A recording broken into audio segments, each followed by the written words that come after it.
Yo,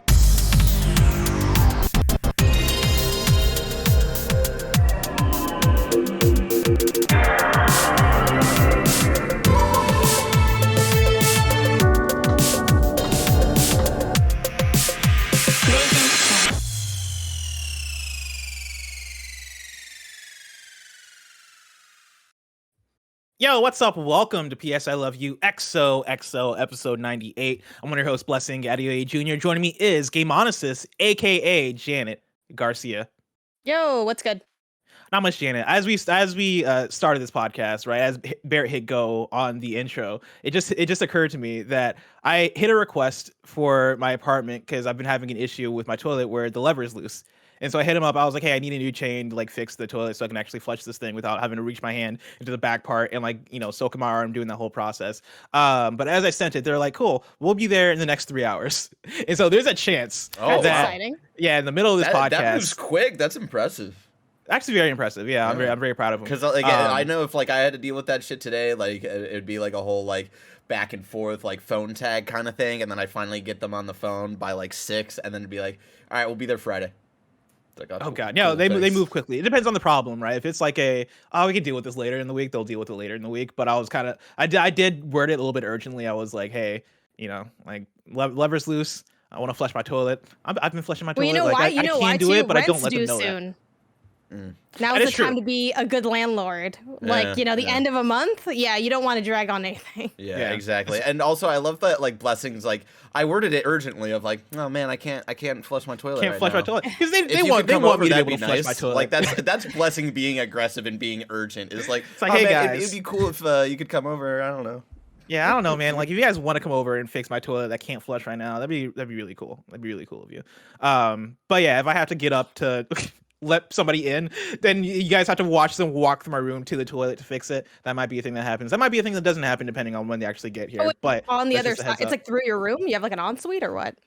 I have it's a half bathroom that I have in my room, and so like I come over there is the door to the rest of the apartment. Over here is my bathroom, and so That's since you can't convenient. see the rest of my room, not many people know that. But yeah, I do have my own bathroom that I rock with. That's Great. dope. I wish I had that in my setup. That's like the one thing that I feel like we're missing here. My brother's room has the ensuite because he's there with his fiance. So I figured, we'll just have them have that. Let them do their thing.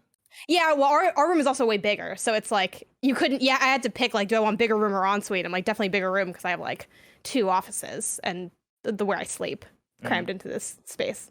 Yeah, I feel that. Like picking the room for the apartment I'm at now, I was actually surprised because the way me and Michael have it divided up. I feel like it was a TMI for a podcast, but we're here. I got the garage because I'm the one with the car, and so like I get the parking space. And so with that, you have a car. Yeah, with that, I was like, hey, Mike, do you want to get the master bedroom? And like the bedroom I'm in is the master bedroom that has like a little bit more space. It has more closet space, and then it also has the bathroom. I was gonna offer it to them since I have the garage, and he was like, no, like I like because the bedroom he's in has like the space, like the window facing the street, and so like he gets better lighting in his room, and like I guess he just likes it over there. So I was like, oh, bet. Like, cool. I get the parking space and the master bedroom. Let's fucking go. And then I learned that these walls very thin, and so I can hear my neighbors, but they can also hear me.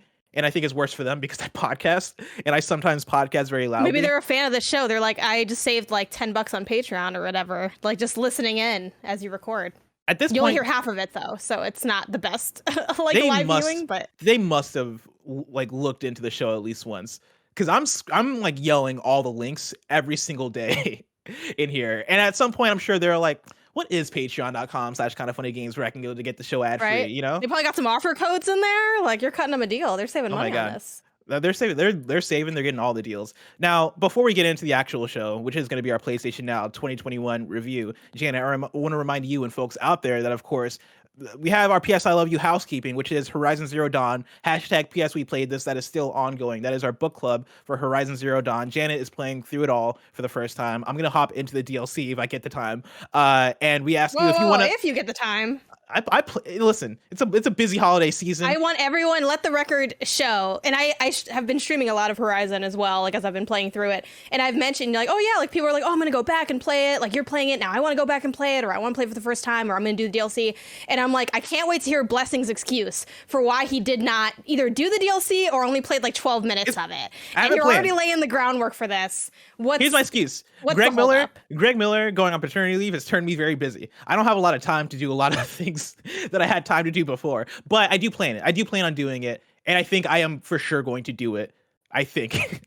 I am for sure. Okay. I think I'm for sure going to do it because I have those 2 weeks of break that I don't want to necessarily dedicate to doing work stuff, but that is something I want to do anyway, right? I want to have fun playing the Horizon DLC. That's more of a me decision than like a purely work-based decision.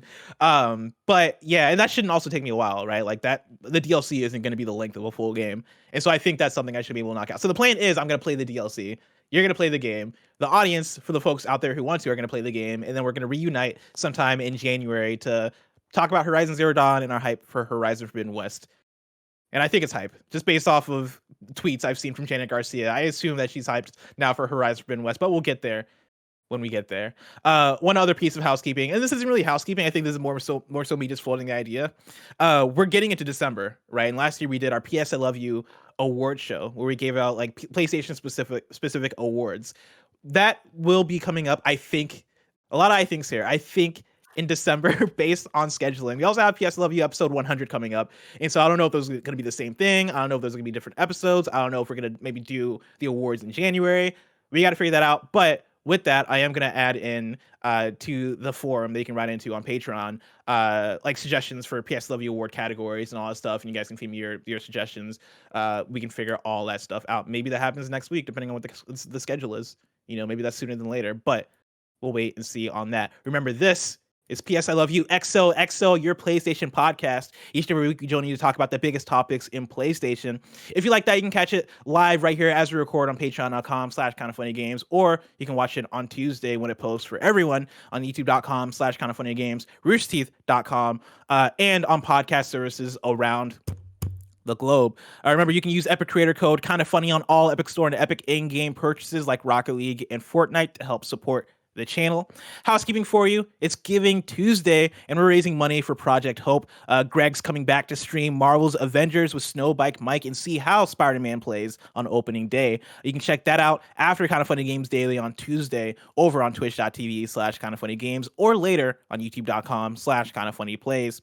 Thank you to our Patreon producers, Pranksy, Tyler Ross, Delaney Twinning, Julian the Gluten-Free Gamer, Alex J. Sandoval, James Hastings, and Casey Andrew. Today we're brought to you by MeUndies, Trade Coffee, Warby Parker, and Shin Megami Tensei 5, but we'll tell you about that later. For now, let's start with topic of the show. Like I said earlier, today's topic of the show is going to be our PlayStation Now review. You all requested it. You guys want us to have an updated knowledge of how PlayStation Now performs, how it is, what the catalog's like, all that good stuff. Janet, this morning you went into the doc and you gave us a quick overview that we can look to when trying to figure out how to talk about PlayStation Now and look toward what they offer. Janet, do you want to give me a quick synopsis? What is PlayStation Now and what is included in it? Yeah, so essentially it is a subscription service, and it has, well, I'm just scrolling over. Could you tell I was like trying to like slowly scroll my way up to the top? So here's the official pitch according to like the website, that it has hundreds of PS4, PS3, and PS2 games ready to play on demand. Join PS Now to drive straight into blockbuster hits, PlayStation exclusives, quirky indies, and family-friendly adventures from an on-demand library that's updated every month, bringing you a fresh batch of games to enjoy. Then, of course, some of them are downloadable. It's primarily like a streaming situation, but there are downloadable games with over 300 PS4 games that you can download. And then the price breakdown is the best deal would be 12 months. You pay for the year up front, and it's $59.99. There's also a 3-month for $24.99 and a 1 month for $9.99. So kind of a typical breakdown there. And as far as free trials go, there's a 7-day free trial that's available. And then just a shout out to some of the most recent additions to kind of give us a sense of what kind of, refreshes can we expect. The most recent ones being The Last of Us 2, Fallout 76, and Mafia Definitive Edition. Hell yeah. And I reached out to the audience. I asked people to write in with both their questions about PlayStation Now and their thoughts for PlayStation Now as other folks have been playing along with us. And I guess we should start at the top level in terms of our review, right? Janet, before we get into any questions, before we dive in on a deeper level, what are your top level thoughts on PlayStation Now after using it for a few weeks here? Yeah, it's varied. Well, one thing I want to shout out is that I have had a bit of fun and intrigue with PS Now. I've liked it as like a weird smorgasbord for stuff that I haven't gotten to or have never heard of, and just being able to jump in immediately and try it out. I will say, like, kind of on slightly more granular stuff, like things that stuck out to me, the fact that it's just a 7-day free trial, which I get, like, I talk to people about this, and a lot of people point out, oh, it's probably just 7-day free trial to see if you have the internet that can support it, which I think it does succeed in doing that. But I think in the era where, like, we are seeing a lot of, like, fun deals for services like this, 7 days is, like, kind of petty to me. I feel like I personally would want at least 1 month. I think you could do those 7 days over again, because I'm gonna be honest, I feel like I've done that 7-day free trial like at least twice on the same account. So it might be like a yearly, like, 7-day free trial kind of. Yeah, thing. I think there's. Granted, that I is don't know. still really low for like a one trial run kind of deal, but Yeah, I don't know when the re-up is. It gave me the same offer, and I know I've done the 7-day trial in like 2015. So I suppose maybe after a few years or so, it'll re-up and let you take the offer again. But yeah, we are talking about 7 days compared to what, like, for other competing streaming services. You might see like a 7-day, or you might see a 1 month, or you might see like a $1 to get in for however long kind of thing. Yeah. And then, like, small, like, nitpicky stuff that sort of bothered me as someone that, and everyone's going to go into this for different reasons, and I'm sure we'll get to, who is PS Now for, should you get it, like, what are our opinions after the fact. I don't want to get too ahead of it, but one thing I want to shout out that annoyed me as someone that was like, okay, I'm trying to, like, taste test a bunch of games really quickly. We're going to, like, download the ones that we can download. We're going to just be jumping into, like, Hamster Ball and God, it's Asura, not Azura, right? Asura's Wrath. Asura's Wrath, stuff like that, like jumping around. Some pages, like, when you click into the games, they don't have all the information posted. You have to, like, additionally click, like, the 3 dots next to it to go to, like, the proper game page. Like, little things like that sort of annoyed me. The way you can switch between games in the software is kind of awkward. I don't know if I just was doing it wrong, but I felt like I had to back out of, like, the whole, like, the easiest thing for me was just to go home and then jump back into PlayStation Now. So I felt like that was a little bit less than ideal. And then, like, small stuff like this PlayStation exclusives tab not listing, like, all of the exclusives because they, like, maybe put some, they're like, it kind of felt like if something fit another category better, like, they didn't want to have, like, everything repeating in every category, which I kind of get, but little stuff like that sort of irked me. But overall, I played for a couple weeks. I did end up paying for my own because I was using my boyfriend's, but then I'm like, I want the trophies in case I end up, like, sticking with it and liking it a lot. So I got my own, and I went through, like, anywhere between 16 and 25 games about. And again, this is just me, like, playing a couple minutes here and there. Like, I didn't spend super significant amounts of time with all of those titles. I kind of went through it and I made a list of stuff that I was personally interested in that I hadn't played yet. So obviously there's, like, really high quality games, right? Like Last of Us 2 and a bunch of others that, maybe for someone they'd want to do that here. But, like, for me, if I already played it or if I felt like I could play it somewhere else more easily, I sort of left those off the list. And I was able to come up with, like, a good several dozen of games that if I were to continue my PlayStation Now subscription, I'd be having on my list to check out.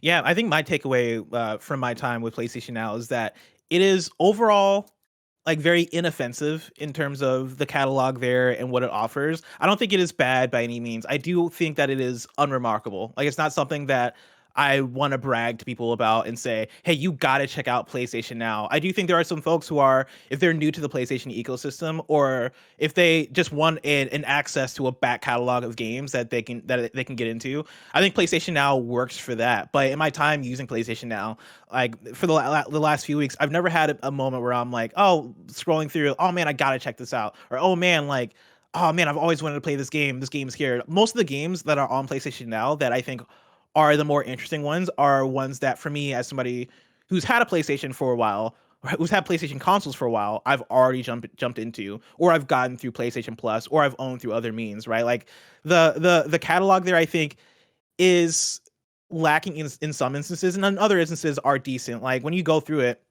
it has PS2, PS3, and PS4 games, which is a conversation of itself, right? I think it not having PS1 games is a bit of a bummer because I think that is immediately it's not all encompassing, right? Immediately it's not like this is representative of the entire era of PlayStation, where I think that would be a special thing that you could talk about in marketing and trying to evangelize PlayStation now. And if I'm correct, those PS2 games that are available on the service are only games that were in that PS2 to PS4 thing. So those were already available kind of like on the PlayStation Store to download and stuff.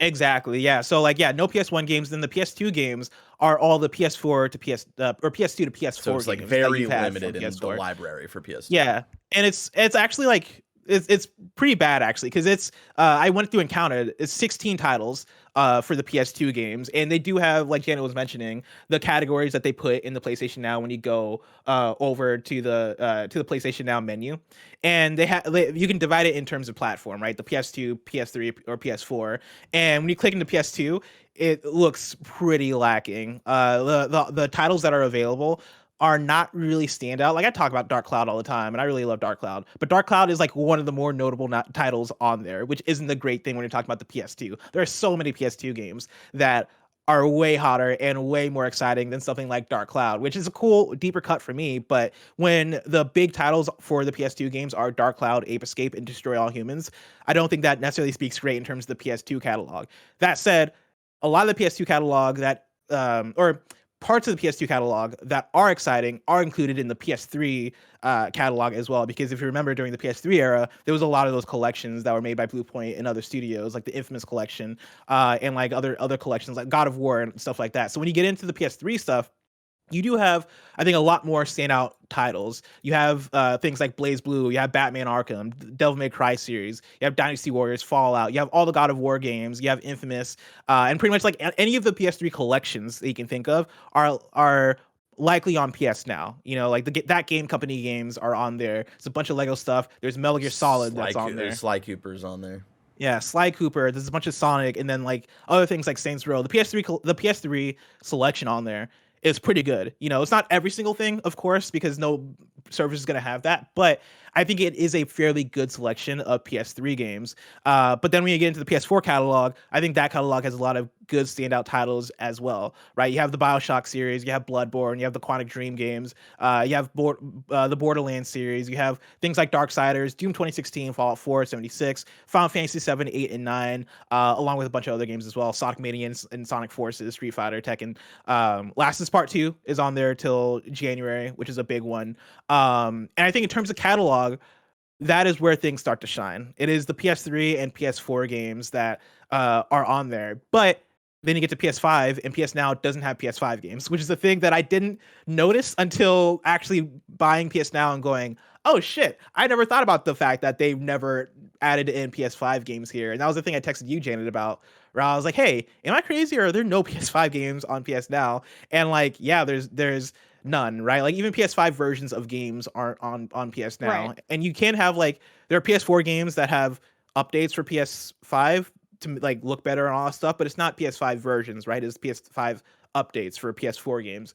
And so with that, like, it becomes very hard to look at PlayStation Now as oh, you got to have this, or this is a must-have service. I think it's a very fine service. And when we were talking about performance, the PS4 games being available to download is great. PS2 games being available to download is great. PS3 games are the ones that are streaming only. And I've had very mixed results in terms of the games that I tried streaming. Most, if not all, the games I tried on PS Now in the last few weeks have been through streaming. And something like Uncharted 3, which, funny enough, I had played, or I'd started on PlayStation Now back in like 2014, 2015. So it had your save still, didn't it? It had my save. That is a cool feeling where you're like, when I opened up like Arkham Origins and it still had like my PS Now like save of Arkham Origins where I'd beat it, and I was like, oh Jesus, I haven't played this in like 6 years. Yeah, like it had my save, which is cool, but also Uncharted 3. I said Uncharted 3 earlier, right? Not 4.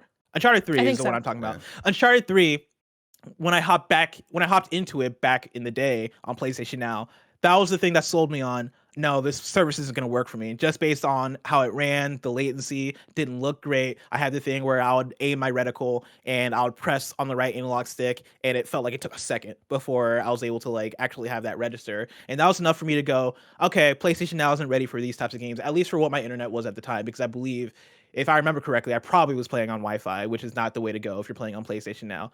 Jumping back into it this time around, I am connected through Ethernet. We have fairly good internet where I'm at. We have gigabyte internet, and I still would prefer to play that way if I'm playing like an action game like that.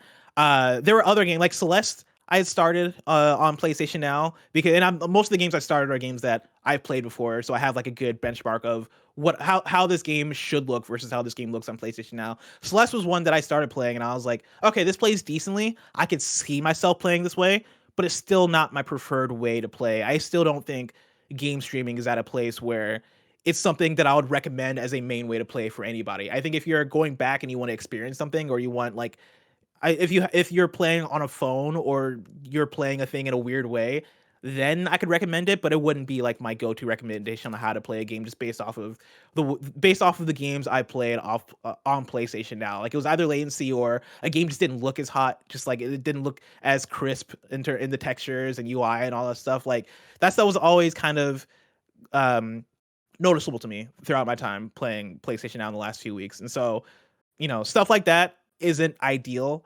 And yeah, like, I come away from PlayStation Now feeling how I felt about it before hopping into PlayStation Now, which is it's a thing that exists on the platform that seems to be an option for quite a few people, but isn't something that I foresee myself coming back to or telling other people that they need to check this out. Yeah, I think for me, the most positive thing that I walked away with from PlayStation Now was that it's like a weirdly very modern and yet also very retro service. And what I mean by that is, it's modern in the sense that like it is primarily, or at least heavily marketed for its streaming capabilities, even though a lot of the games are downloadable. But that's kind of its big shtick.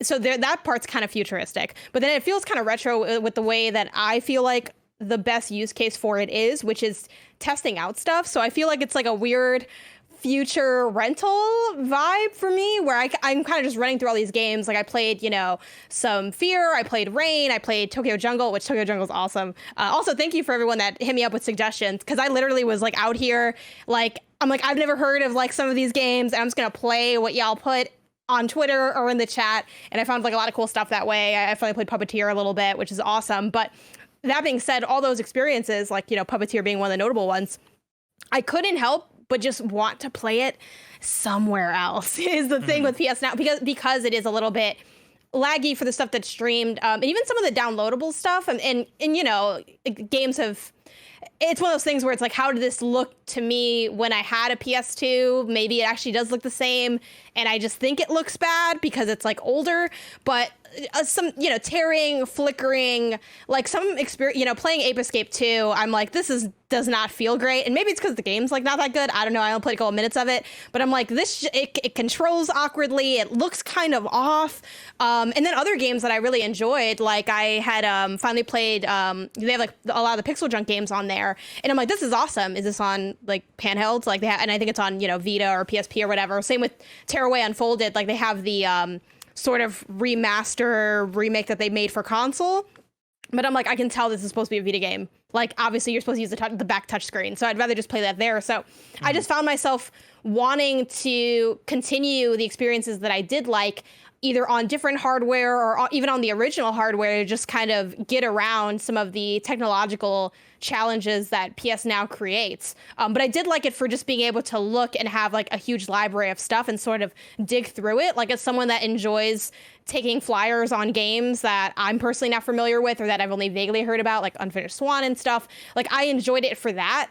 But I think for me to get my like, I don't want to say money's worth, because like then that gets like into weird, like, who cares about the $60 a year or who doesn't care. But for me to feel like I'm really utilizing the service, I think I would need to like commit a lot more time than in my day-to-day I'm willing to commit, versus something that I knew had games that I was interested that I haven't already hit up yet. That feels a little bit less like an investment because I know I'm guaranteed to have like, you know, a handful of like good experiences. While here, there's just a lot to take in. And I think that can be really fun. And it's like a weird retro getaway and like port key to the past. But as far as something that's going to be regularly in my gaming rotation, it feels a lot more like a novelty than something that's going to support my gaming already. Like I usually look to these services as supporting what I'm already doing. This feels like it'd be me actively choosing to like go into the weeds, which again can be fun, can be valuable, but that's sort of my takeaway from that time with it. Yeah, I think that's one of the best things that PlayStation Now does is it does the Netflix thing of having so much content that it is on there and giving you an excuse to go, oh shit, like I never checked. I either loved Asura's Wrath back in the day, or I never checked out Asura's Wrath. Let me boot it up, right? And that's something that I think both of us did. I forget if you booted Yeah. up Asura's Wrath. So yeah, like you booted it up, and Asura's Wrath is a game that I like.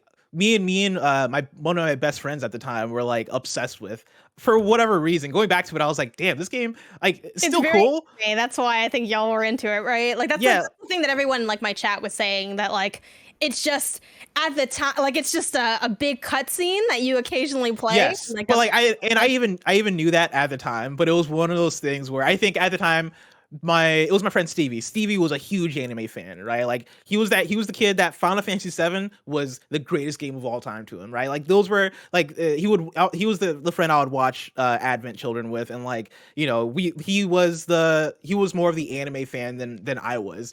And so like I was connected to that world through him, and Asura's Wrath came out, and I think he was in it for those aspects, but I was in it also because I appreciate some of that as well, but also just the gimmick of it being, oh, this is all just QTEs and you barely interacting with this game and like doing like the shoot 'em up stuff, which I totally forgot about. And there was a demo for Asura's Wrath that I remember playing quite a bit where he would stab a sword into a planet, like a long ass sword, like a sword the size of a planet into a planet.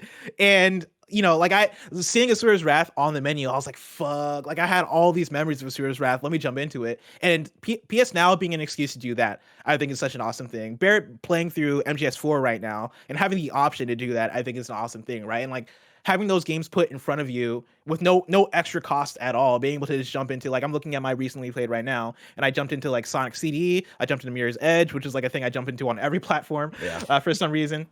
Blaze Blue I jumped into because Blaze Blue is a franchise that I've always seen that I'm like I would love that, but I never like find the time, so I booted up Blaze Blue Continuum Shift, which is like one of the older ones that you know, like it's that's fun to revisit, right? Being able to go back and just fuck around in these older games is really fun. But even though I'd say PlayStation Now does that, like, or that is the best thing about PlayStation Now, at least for me, they still aren't doing that in the best way possible, right? They still are lacking out in the PS1 library. They're still lacking out on a lot of the PS2 library.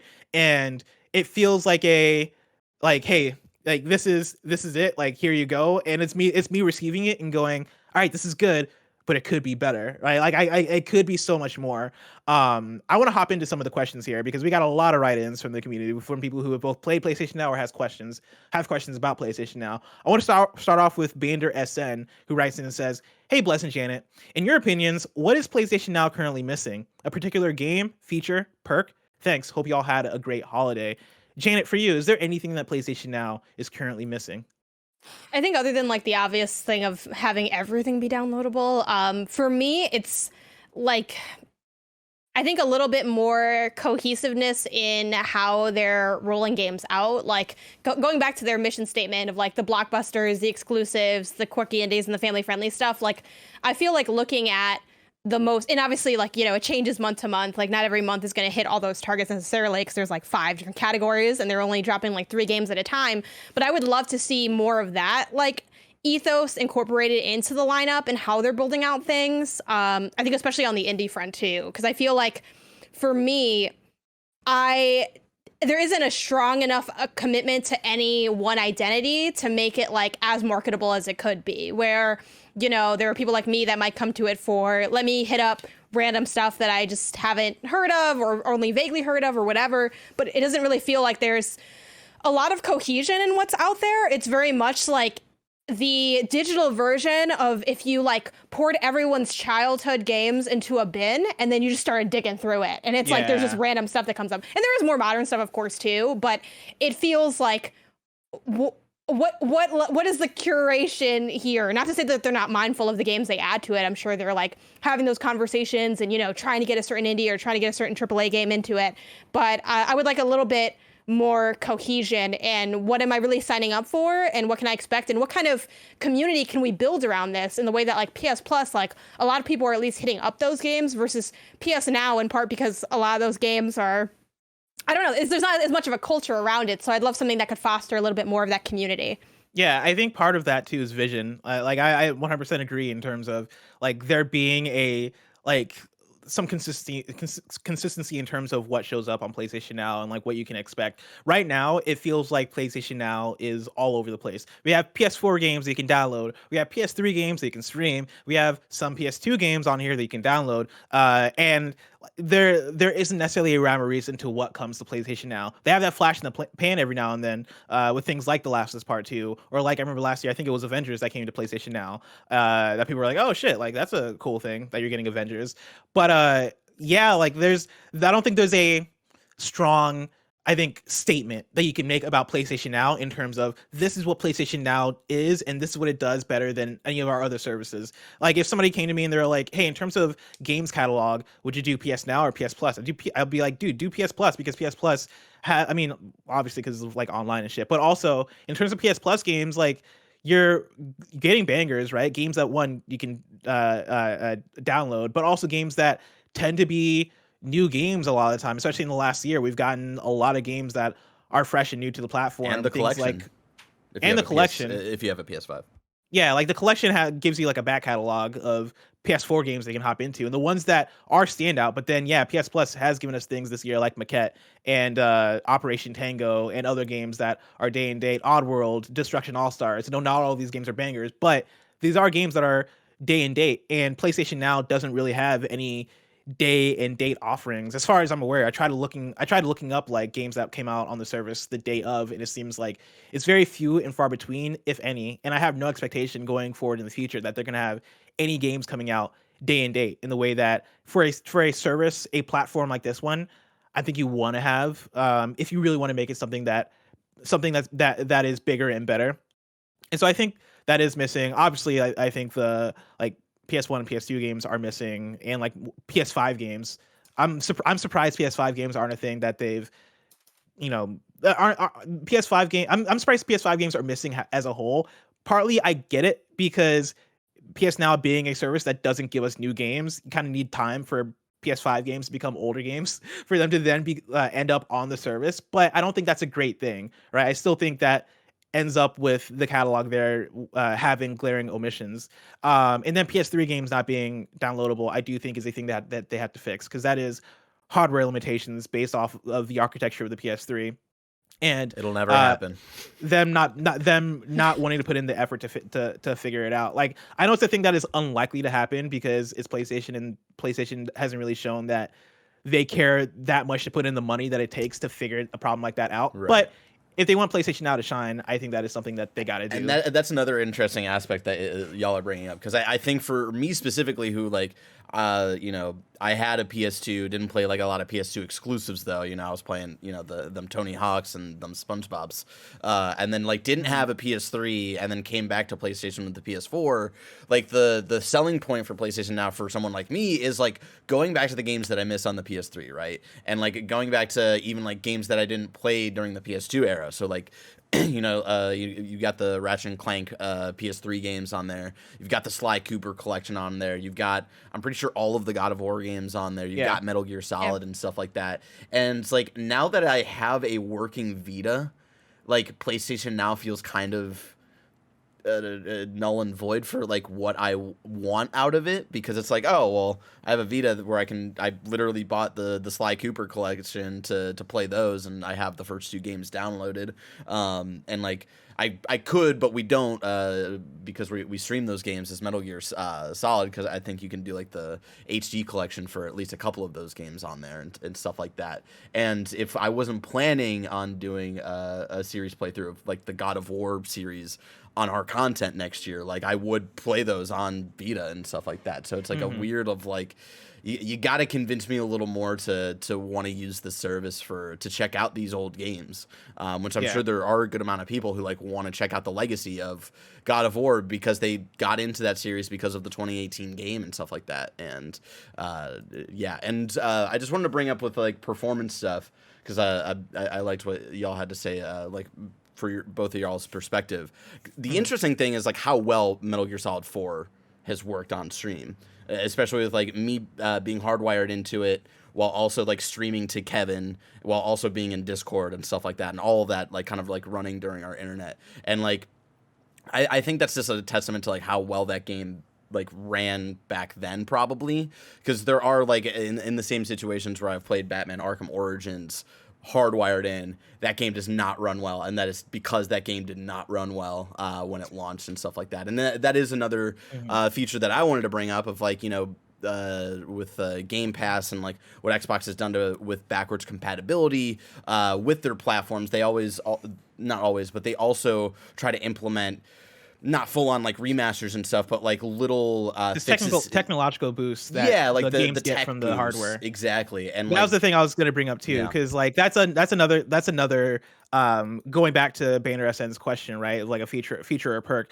I think what you're talking about, Barrett, in terms of going back to certain games and the game's not looking as hot or what and stuff. That's the thing that I think I've been noticing too, where I go back to a PS3 game and I'm like, did Uncharted 3 always look like this, or is this PlayStation now, or is this a combination of both? I think it's a little bit of both, but then like, but sometimes not though, because like, yeah, hardwired in, we've got the best kind of internet to be streaming these games, and so like, and like I said with Metal Gear Solid 4, Metal Gear Solid 4 looks fucking awesome, and there might have been a frame hitch here or there while we've played that game, but like I haven't noticed anything. And going to Arkham Origins, I remember a few years ago where I didn't have as good of an internet, where I was like, this might just be the service, and then having it hardwired in now and trying it out, I was like, no, I think this was just the game when it came out. And there's an opportunity there to do that, right? There's an opportunity to be like, cool, we have the power of the PS5, let's apply that to these older games. But I think that is another thing where PlayStation, I don't think has the, or I don't think they want to allocate the bandwidth to go about doing that, because they know that's going to be work.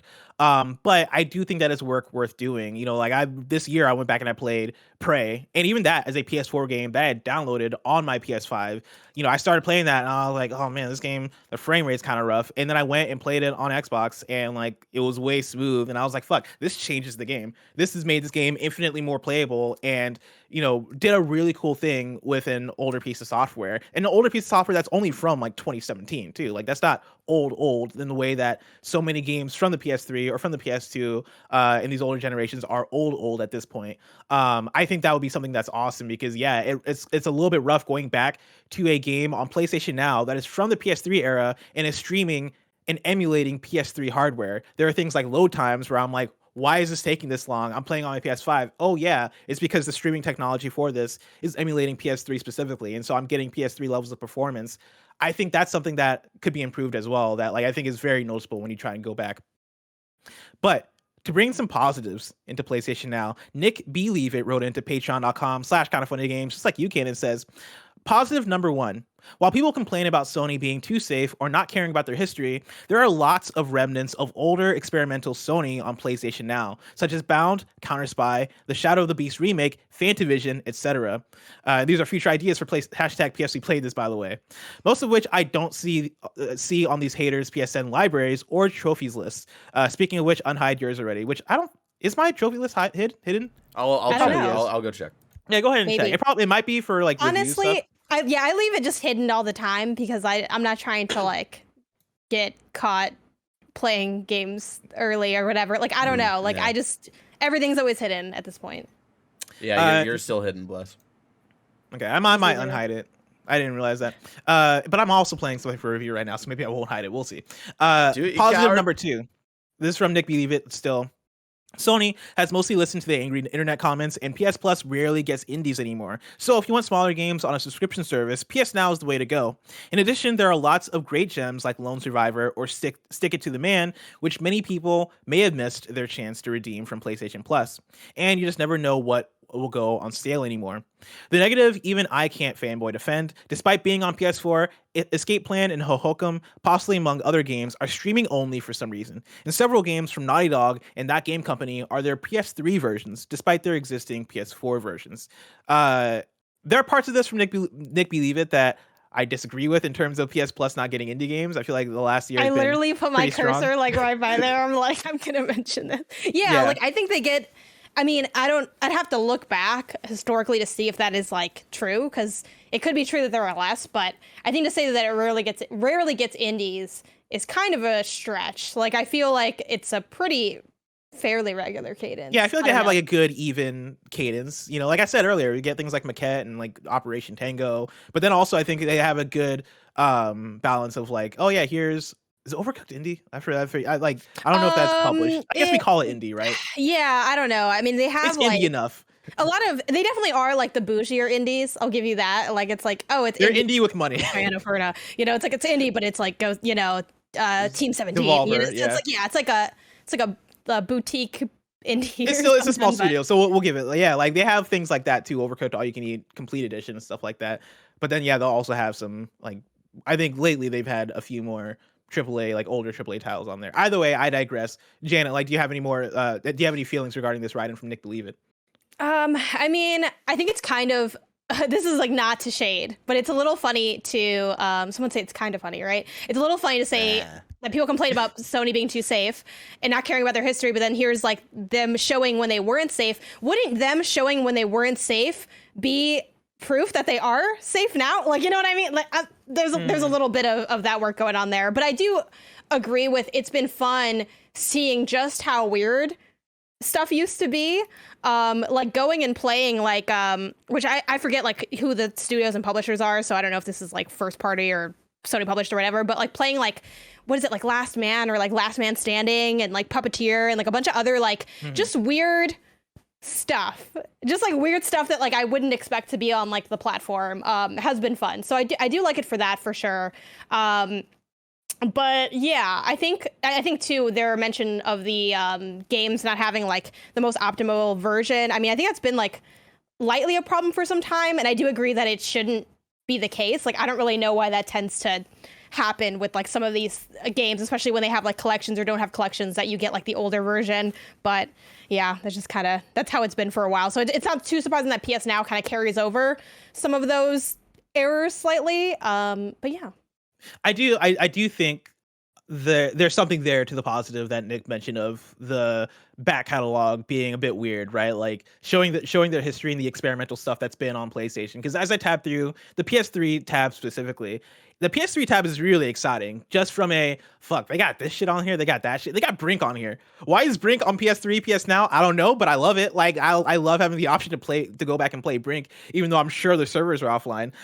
They got like fucking Bolt from Disney. They got a game called Blood Knights on here. They got like 5 Cars games from the famous Disney Pixar franchise Cars. They got Dark Void. They got The Blob 2. Like they got like the Disgaea, like all the Disgaea. Well, not all of them, but like a lot of Disgaea games on here. Like they had Duke Nukem Forever. They got one of them Xenoblades on there, I think. Escape Dead Island. They got games that are Valkyria. That's what I'm thinking. They got games that are like pulling out memories, dude. Like Fear. First Encounter, Assault Recon. They got on here. Jesus. Yeah, Fear's scary. I played some of that for the first time. It was fun. Did it make you fearful? Honestly, it did. Like, it starts off pretty scary. And one thing that's hilarious about like the first, 12 minutes or so of Fear is it's like all spooky, right? And then they literally put in like a jump scare, but instead of it being like a real jump scare, it's just like a flash of an image. And I'm like, this is like the cheapest jump scare that I've ever seen. And I'm like, I feel like this shouldn't be allowed to just like randomly splice in something. It's like not coming from an entity at all or anything. But yeah, I had fun with that one.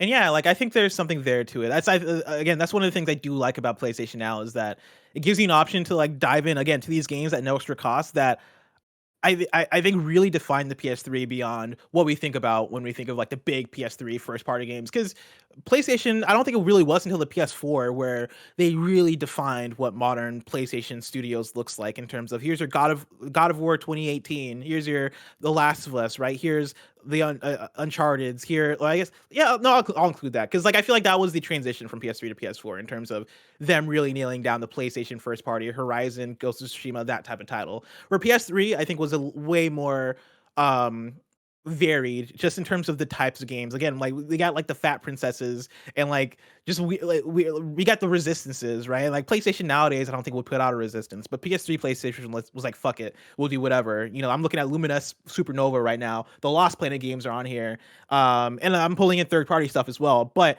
I think that characterizes a lot of oh shit, like the PS3 had a very varied library that is on display on the service, and I absolutely love that. I think that is really cool.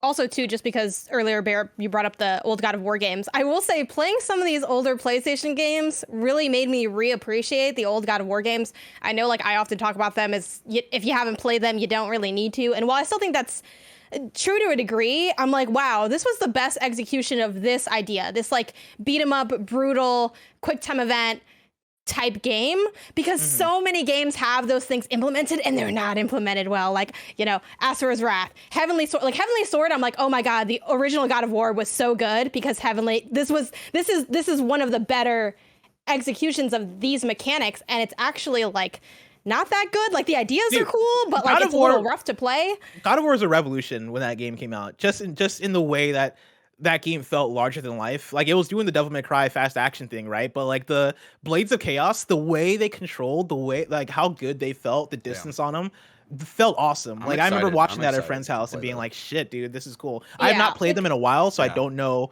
how much you're gonna like and bear it. But I mean, at the time, the plan is we're gonna do with them what we've been doing Metal Gear Solid, and I'm gonna play through them all on stream. Sick. And it'll probably be way quicker than Metal Gear Solid, also. I think that'd be pretty fun. Like I do think there's appreciation to be had. They're just not. They play differently, and they don't. I don't think just like the way y'all are describing it right now feels like a game I'm really in the mood for right now. So I'm like, damn, I can't wait. Yeah, I mean, it's a PS2, like it's a character action game, right? Like if you like hack and slash, or if you like a Devil May Cry, or like even something like that, but is even more fluid with the Blades of Chaos, you're gonna have a fantastic time, I think. Great. I want to pull in another write-in from patreon.com. This one is from the nanobiologist who writes in and says, in the past couple of years, PlayStation Now's biggest competitor is Game Pass. After spending some significant time with PlayStation Now, do you think those comparisons are a fair one? No.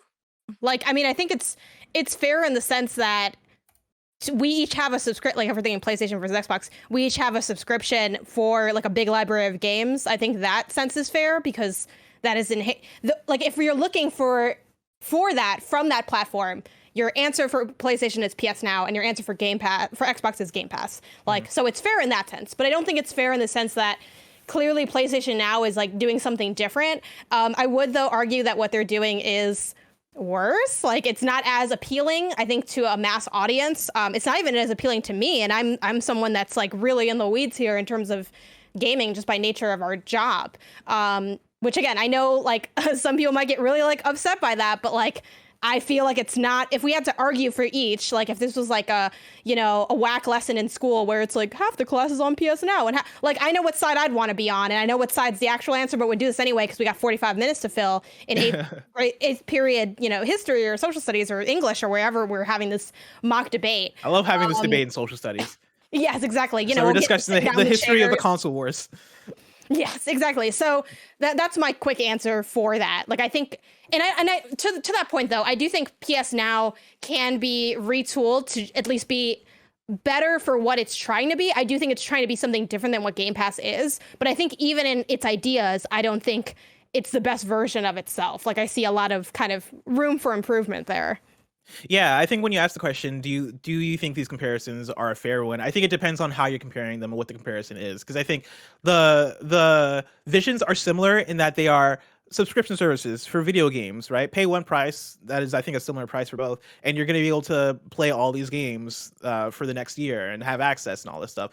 But I do think the way that both these services fit in with the like the strategy of the company, like they fit in differently.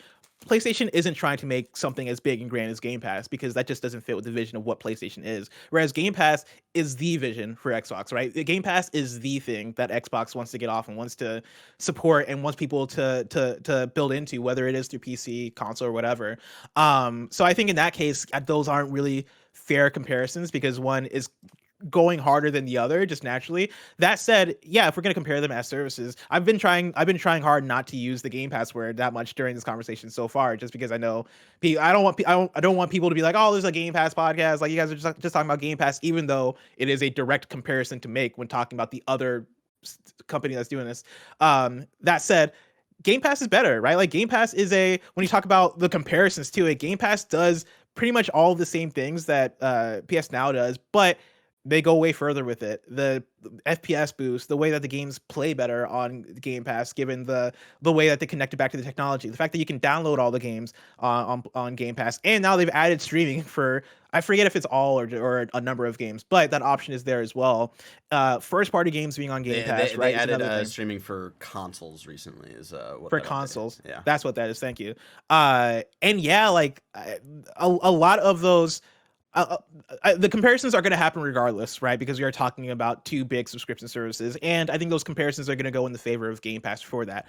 But I don't think that necessarily is the end all be all in terms of, well, PlayStation Now is trash now. No, it has a lot of value or it has some value, like because those games are there, right? Like if you want to subscribe to PlayStation Now to play X amount of games, or these games that you see on the service that are of particular interest to you, that's still an option. But I don't think PlayStation Now by any means is trying to be Game Pass, like you mentioned, Janet.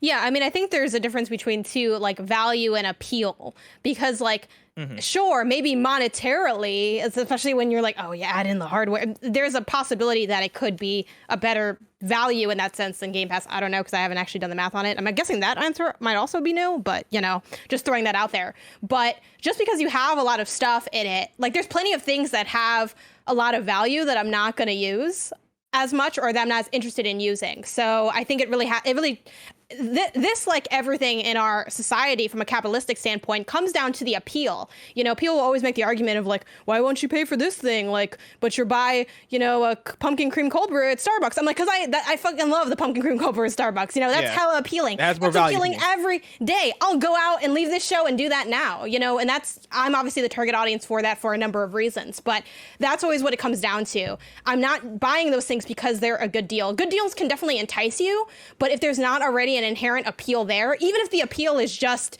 getting the deal, there are circumstances where a deal can be so good that in itself becomes an appeal point, but those are pretty rare. It has to be like, probably fairly cheap for whatever cheap means for you. So I do think I just wanted to highlight that a little bit because I don't want to discount the fact that there is a lot of stuff here, but just because there's a lot doesn't mean that I'm necessarily, running to drop 60 for the year, or necessarily recommending it in a really, like extreme way for people. I think there's a lot of like asterisks. I do think there are people that this service is for, but I think you have to like really know that for yourself versus something like, again, making that Game Pass comparison.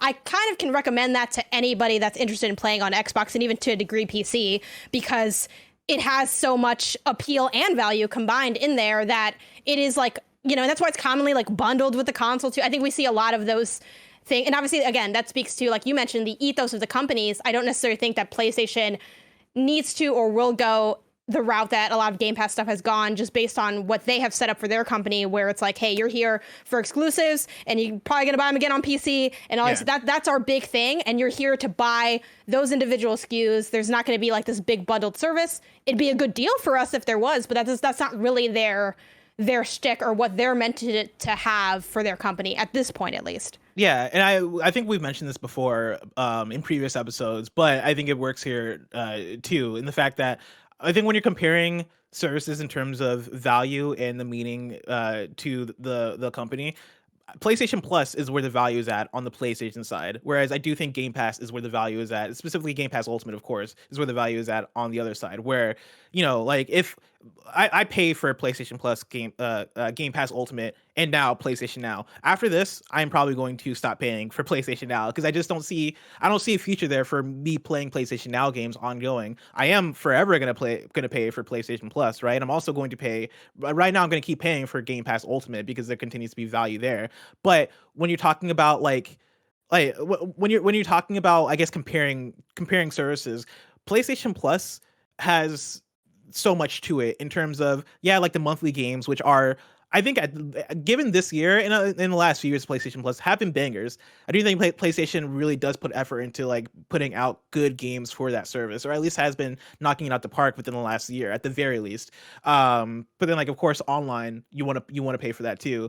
But then, like, just random shit like the Game Help stuff, which I believe is a PlayStation Plus specific feature, and other like small perks like that, I think do go a bit of a way in terms of trying to nail down PlayStation Plus as a must-have thing on the PlayStation side. Whereas on the Xbox side, like, yeah, you want Xbox Gold for the online, but you can get that through Game Pass Ultimate, right? And like games with gold is the thing I don't really hear much people talk about anymore because those games have been lacking recently. Compared to the Game Pass stuff, which has been like, oh fuck, the Forgotten City is on here. Oh shit, like, you know, the catalog there has been booming a lot. And so like it's not all one for one in the way that you want to compare these things to each other. I do think PS Plus is more of like the focus for PlayStation when it comes to trying to nail down service. I want to pull in another write-in to patreon.com from, I'm like looking through, I don't even know which one I want to pull, if I'm being honest, because like there's some good write-ins here. You guys have a lot to say. You guys have a lot to ask. I'm going to pull in from Kyle Carson, who writes in and says, PlayStation Now is something I've been wanting to try, but I was curious if you guys tried it on your old PS4s. I haven't been able to get a PS5 like many others, and I'm worried it won't be able to handle the streaming. Thanks, guys. Hope you had a good holiday. Janet, did you happen to bust out your PS4 for this one? I don't even know where my PS4 is right now. I think it's in the closet. But you know, like I have no use for it at this point.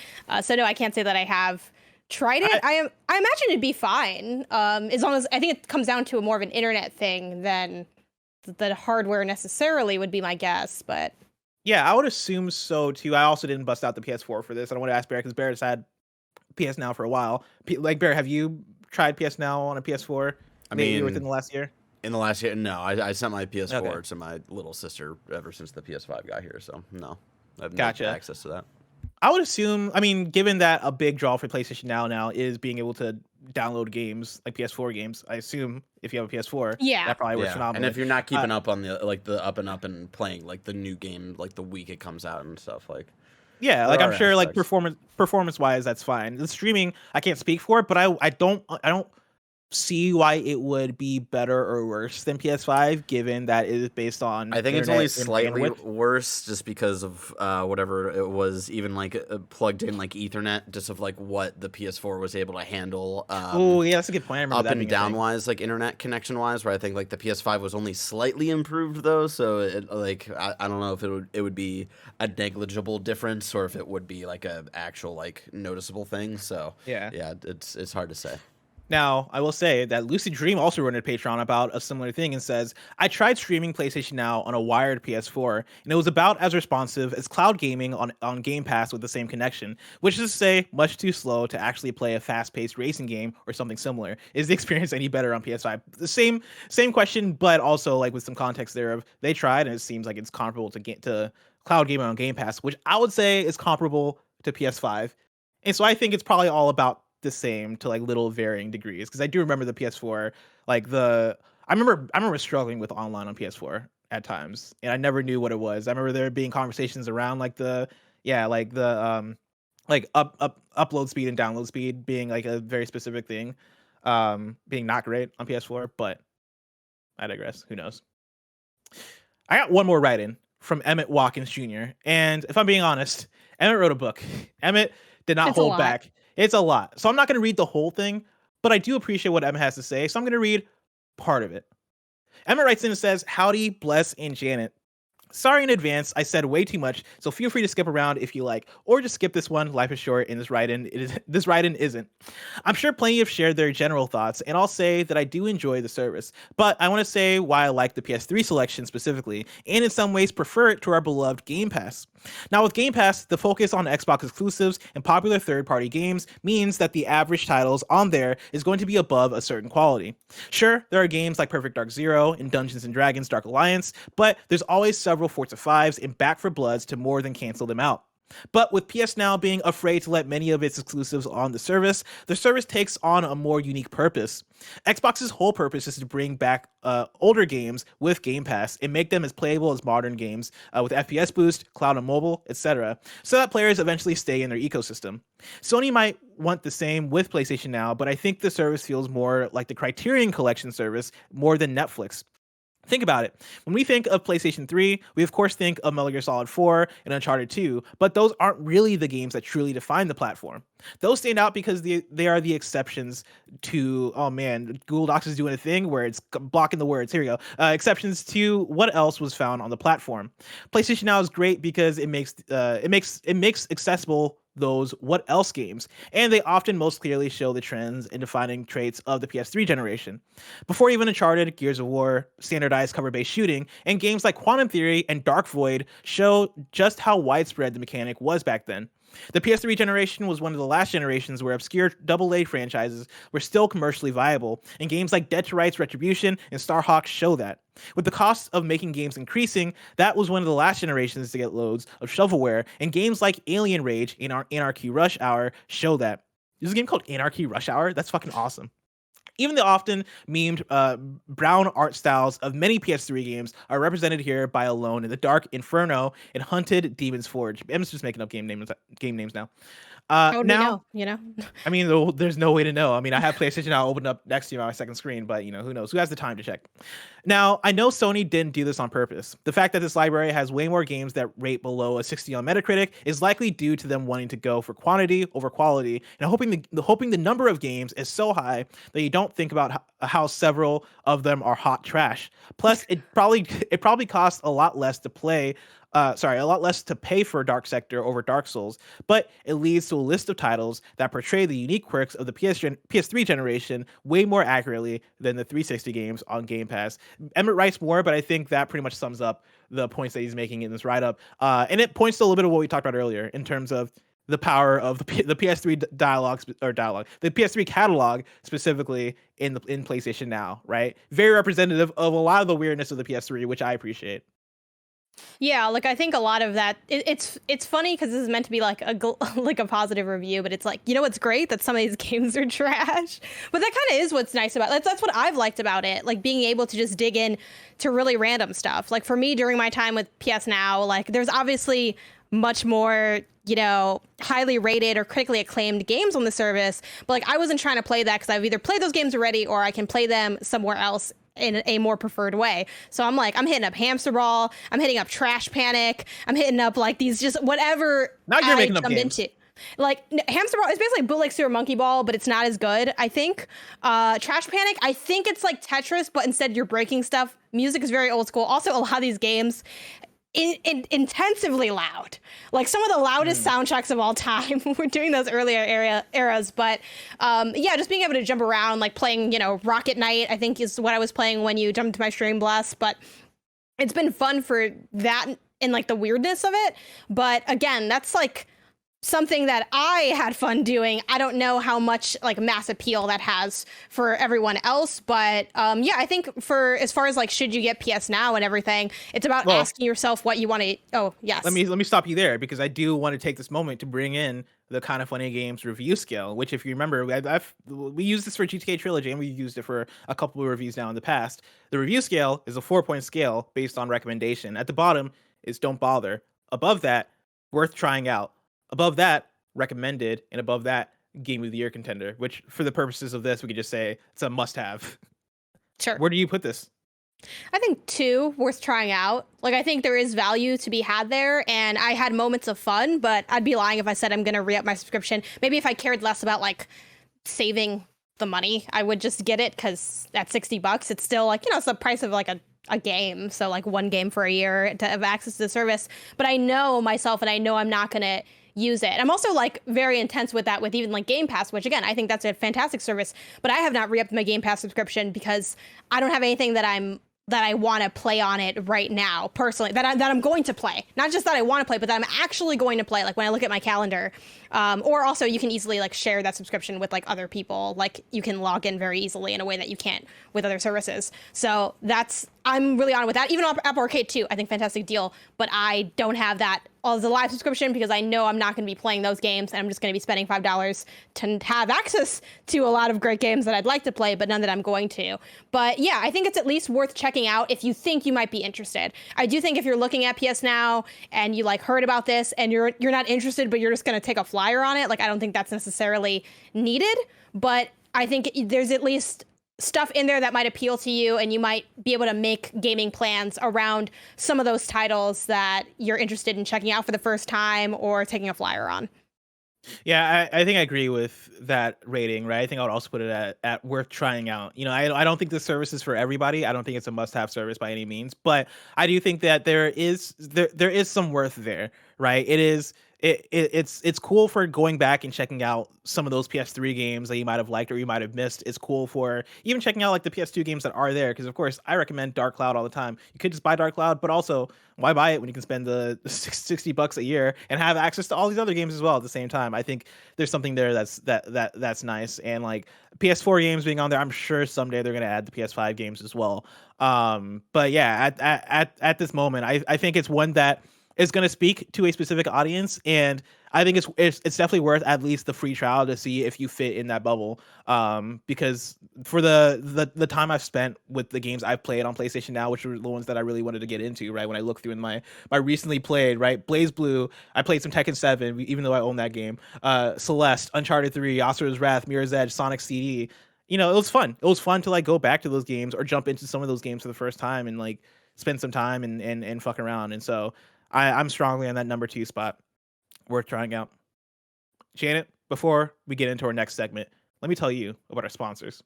This episode is brought to you by Razer. With all the advances in gaming technology, you probably thought gaming laptops couldn't get any more beastly, but you thought wrong, because you have yet to meet the Razer Blade 15 Advanced. It's packed with the latest and greatest that Intel and Nvidia have to offer that will take you to new gaming heights. The Razer Blade 15 Advanced provides high-performance gaming on the go, striking the perfect balance between power and portability. The Razer Blade 15 Advanced models are equipped with stunning custom-calibrated displays that include a full HD panel with an incredibly fast 360 Hz refresh rate. Of course, Andy Cortez would be thrilled to hear that. And if that weren't enough, the Razer Blade 15 Advanced has a CNC milled aluminum chassis with a matte black anodized finish. The Razer Blade 15 Advanced has a long list of premium high-end qualities that make it the easy choice in gaming laptops. Head on over to Razer.com to give the gift of gaming this year, or splurge and get yourself a machine that can do it all. Again, go to Razer.com, check out the Razer Blade 15 Advanced. And next up, shout out to Honey. Folks, we need to talk about your online shopping habit, because if you don't have Honey, the free online shopping tool, you're straight up doing it wrong. Honey is a browser extension that scours the internet like an algorithm pirate searching for buried promo codes. When it finds one that works, it applies it to your cart automatically, sort of like the mythical hero, Robin Hood. We've just mixed metaphors here, but you get my point. I've saved thousands of dollars using Honey over the years. It is so simple to use. You install it once, you don't need to think about it, and then anytime you're buying something, it just applies the codes. I've saved so much money on Hue lights. Whether it's a big store like Best Buy or something smaller like an Etsy, this is going to help you save a lot of money. Honey supports over 300,000 stores online. And if you don't already have Honey, you could be missing out on free savings. It's literally free and installs in just a few seconds. And by using it, you're doing yourself a solid and supporting this podcast. So get Honey for free at joinhoney.com/kinda. That's joinhoney.com/kinda. Seriously, if you're not using Honey, you're messing up. Joinhoney.com/kinda. Janet, hit me with those PlayStation updates. All right, let's start with Sony could be planning a PlayStation mobile controller. Patent suggests. This comes from Andy Robinson over at VGC, which reads, Sony Interactive Entertainment has patented what appears to be a PlayStation controller designed for mobile gaming. The patent was published this week by SIE's Japanese division, describes a system for playing games on a device coupled with 2 controller grips. The controller, which resembles PS4's DualShock 4 rather than PS5's newer DualSense, is described as a left side grip portion and a right side grip portion gripped by the left and right hands of the user. According to the patent, the included drawings on the device omit a shaft portion that can be tilted by the user and detect the tilting direction and tilting amount of the shaft portion. If such a device comes to fruition, it could be used in conjunction with a smartphone to play PlayStation games via remote play or via the cloud, similar to how third-party controller grips can currently be used to play streamed Xbox games. PlayStation controllers are already compatible with mobile devices via Bluetooth. The patent arrives amid a fresh push into mobile gaming by the PlayStation maker. If this is real, Blessing, or rather if we see it somewhat soon, would you be using this to do any streaming? Like, do you do much of like the cloud streaming stuff, or have you ever? I could see myself using this. I think in terms of the form factor and all that stuff, it looks really cool. And I've been looking for an excuse to like try out more of the game streaming. My in the apartment I'm in right now, the Wi-Fi isn't great. I think it's just like whatever the walls are made of are blocking the signal. Same situation was, because like I've tried the phone streaming as well. And when I was like at one point, I think earlier in the year when I was playing through Persona 5 Royal again, and like a lot of the grinding, I would just like want to do like in my bed on my phone, but like our bedroom is just like the best signal is in like the very corner closest to like pointing towards the living room, and that's about it. And it was rough on that end for sure.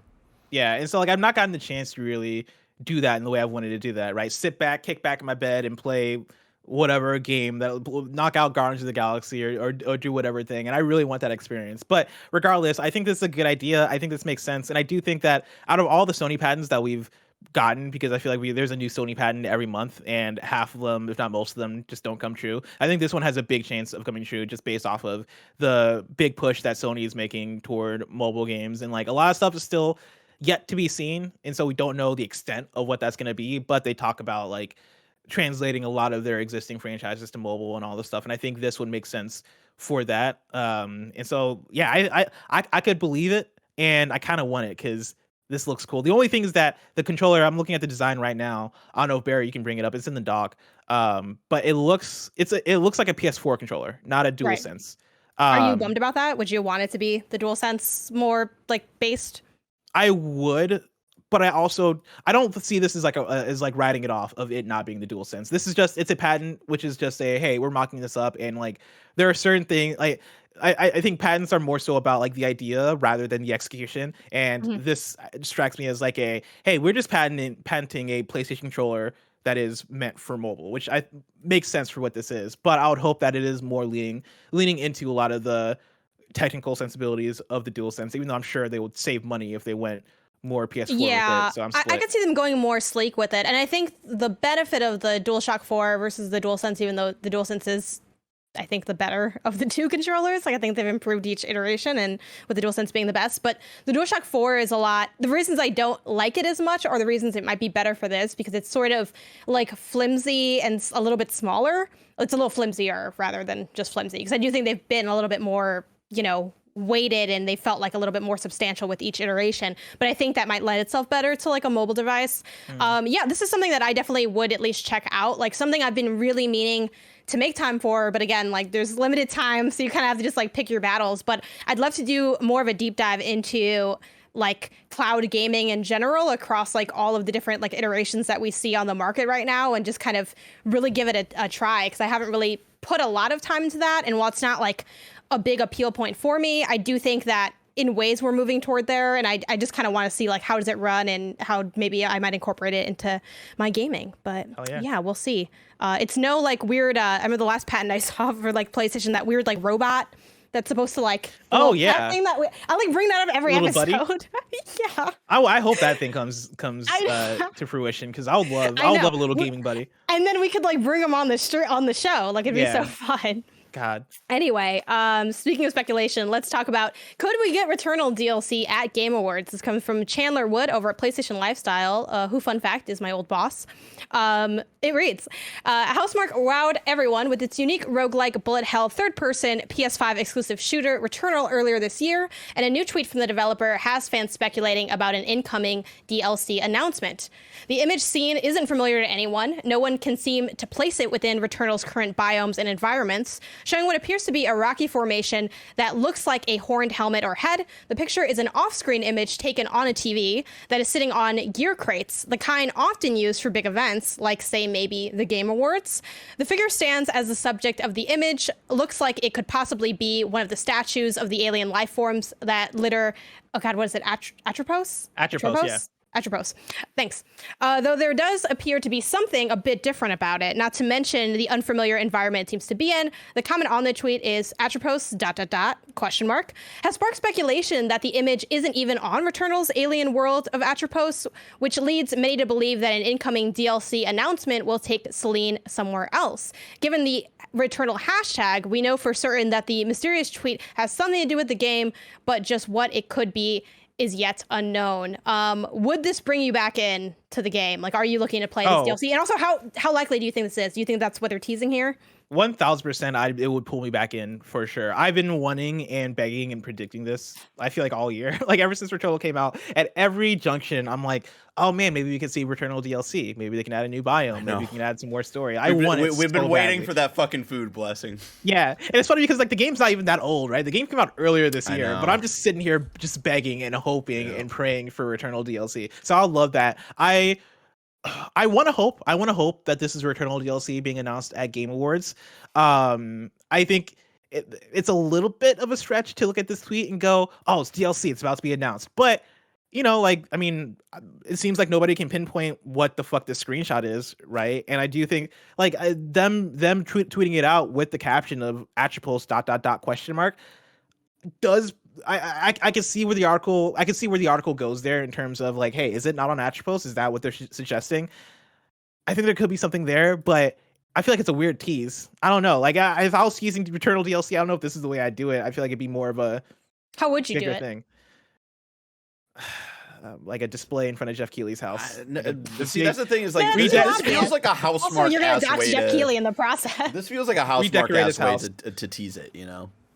Like they're just weird and doing their own thing, and yeah, this feels like a very like, yeah, let's just take a photo of this weird image, in the background of the Game Awards, possibly, allegedly, you know. I guess I think I'm just trying to like talk myself down from getting too hyped, but I really want it to happen. What about you? Like Janet, I guess you still need to go back and finish Returnal, and so I don't even need to ask you if this would bring you back. But do you believe it? Do you think that Returnal DLC is going to be there at Game Awards? I mean, I think it's a really like good theory. I think if I had to bet, I would bet yes. I do feel like it'd be a little bit weird if it wasn't, in the sense that I feel like all signs are pointing to that. I feel like if it's not the Game Awards, then they wanted us to think that it might be for some reason, because I do think if it wasn't going to be at the Game Awards, wouldn't it be easier just to do this at another time? At the same time, you know, the world doesn't necessarily revolve around the Game Awards. I know it's really big, like in our circles, and it is a big deal, but I don't know if they already had like maybe a marketing plan laid out. Maybe this is just like when this falls on their social calendar to start teasing this thing. But yeah, I feel like I would, if I had to bet money on it, I would bet yes. Especially because a lot of like Game Awards stuff is being teased in the lead up. Like Jeff has done a bunch of posts on social talking about like, oh, I've seen like the final trailer for this thing. I'm like, you're going to want to see it too. And, you know, and obviously that's part of like, obviously promoting his show for sure. But I feel like we're in the season of promoting the show in a more concrete way. Like we're now starting to tease the content. So I feel like it's all of those reasons make it seem likely that this will be there. So I'm going to bet yes. Here's the thing. I think the timing would line up in terms of Returnal coming out last spring and it being December, and there not being any major like updates or content, you know, even though there was the photo mode, I think they dropped in there, and I think they did add also like the suspend cycle. The suspend cycle, and zoom in of that person pressing suspend. Yeah, but I think that and like a few tweaks here and there have been the most major additions that they've made to the game since launch. it does make sense that around this time you would drop DLC, or maybe like early next year you would drop DLC. If they did have it here, I wouldn't be surprised if they're like, and it's out now or it's out next week. I think that would be the most hype thing. Drum up some PlayStation first party excitement before you get some Horizon Forbidden West in February. I think that'd be a good 1-2 punch right there. Yeah, for sure. And that brings us to our last update, which is the upcoming big PlayStation remake is reportedly Chrono Cross. This comes from Tom Ivan over at Video Games Chronicle. A remake of Square Enix's classic RPG, Chrono Cross, is reportedly in development for multiple platforms. Chrono Cross was released for the original PlayStation in 1999, was one of the many unannounced titles listed in an NVIDIA database leak in September. A list the company subsequently admitted was real, even if it said the games didn't necessarily exist. The following month, VGC reported on claims that PlayStation was set to announce a remake of a big game this Christmas. And according to Xbox Era co-founder Nick Baker, the remake in question is Chrono Cross Remastered. What else I was told, because everyone's working under the assumption that it's a PlayStation exclusive, I've been told it's not. The only word that was used was multiplat. Baker continued.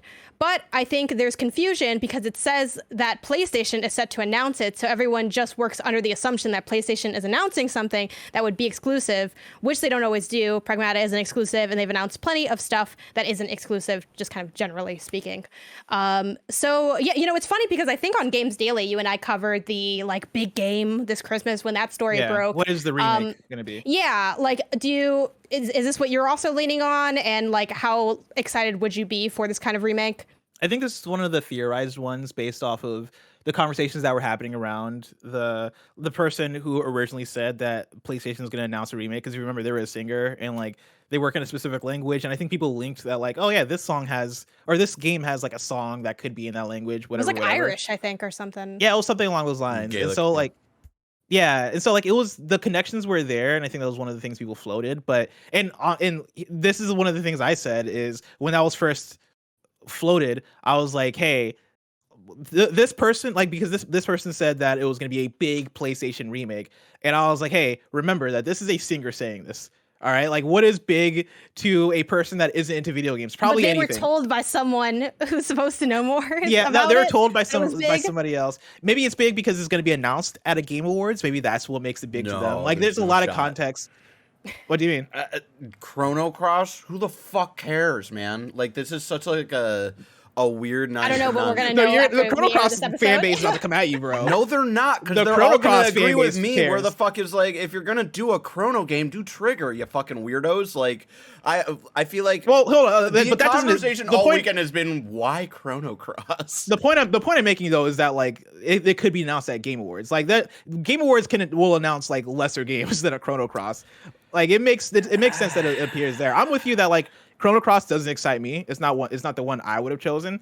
I think Chrono Trigger would have popped off more, but like yeah, like, this isn't like, when she was the one to come out and say it, I was like, the fact that they're loose with this information, and like even them saying it's a big game, I'm like, it's not going to be something that like changes the world. It's not going to be a big like fucking Metal Gear Solid remake or whatever. I think Chrono Cross kind of falls in line in terms of where my expectations were, and so like I'm not surprised by this, and cool, I guess. I don't know.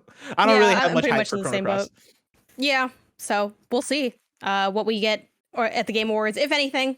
There's also no mention of like necessarily the Game Awards on this, but I think given the like sort of Christmas time era, like we're now in December, we're almost in December, so if it doesn't happen this month, it's TBD on when we would hear about it. Like, we're expected to hear about this month, so I think Game Awards is like a good guess. Yeah. Well, Janet, let me tell you about some PlayStation picks. Of course, this is where we highlight a few of the cool looking games coming to PSN this week. The big hitters, we got our Solar Ash. That's coming to PS5 and PS4 on Thursday, December 2nd. And then also Course. That's coming to PS5 on Friday, December 3rd. I forgot about Course. That's the one that's spelled with a V. Chorves. Yep.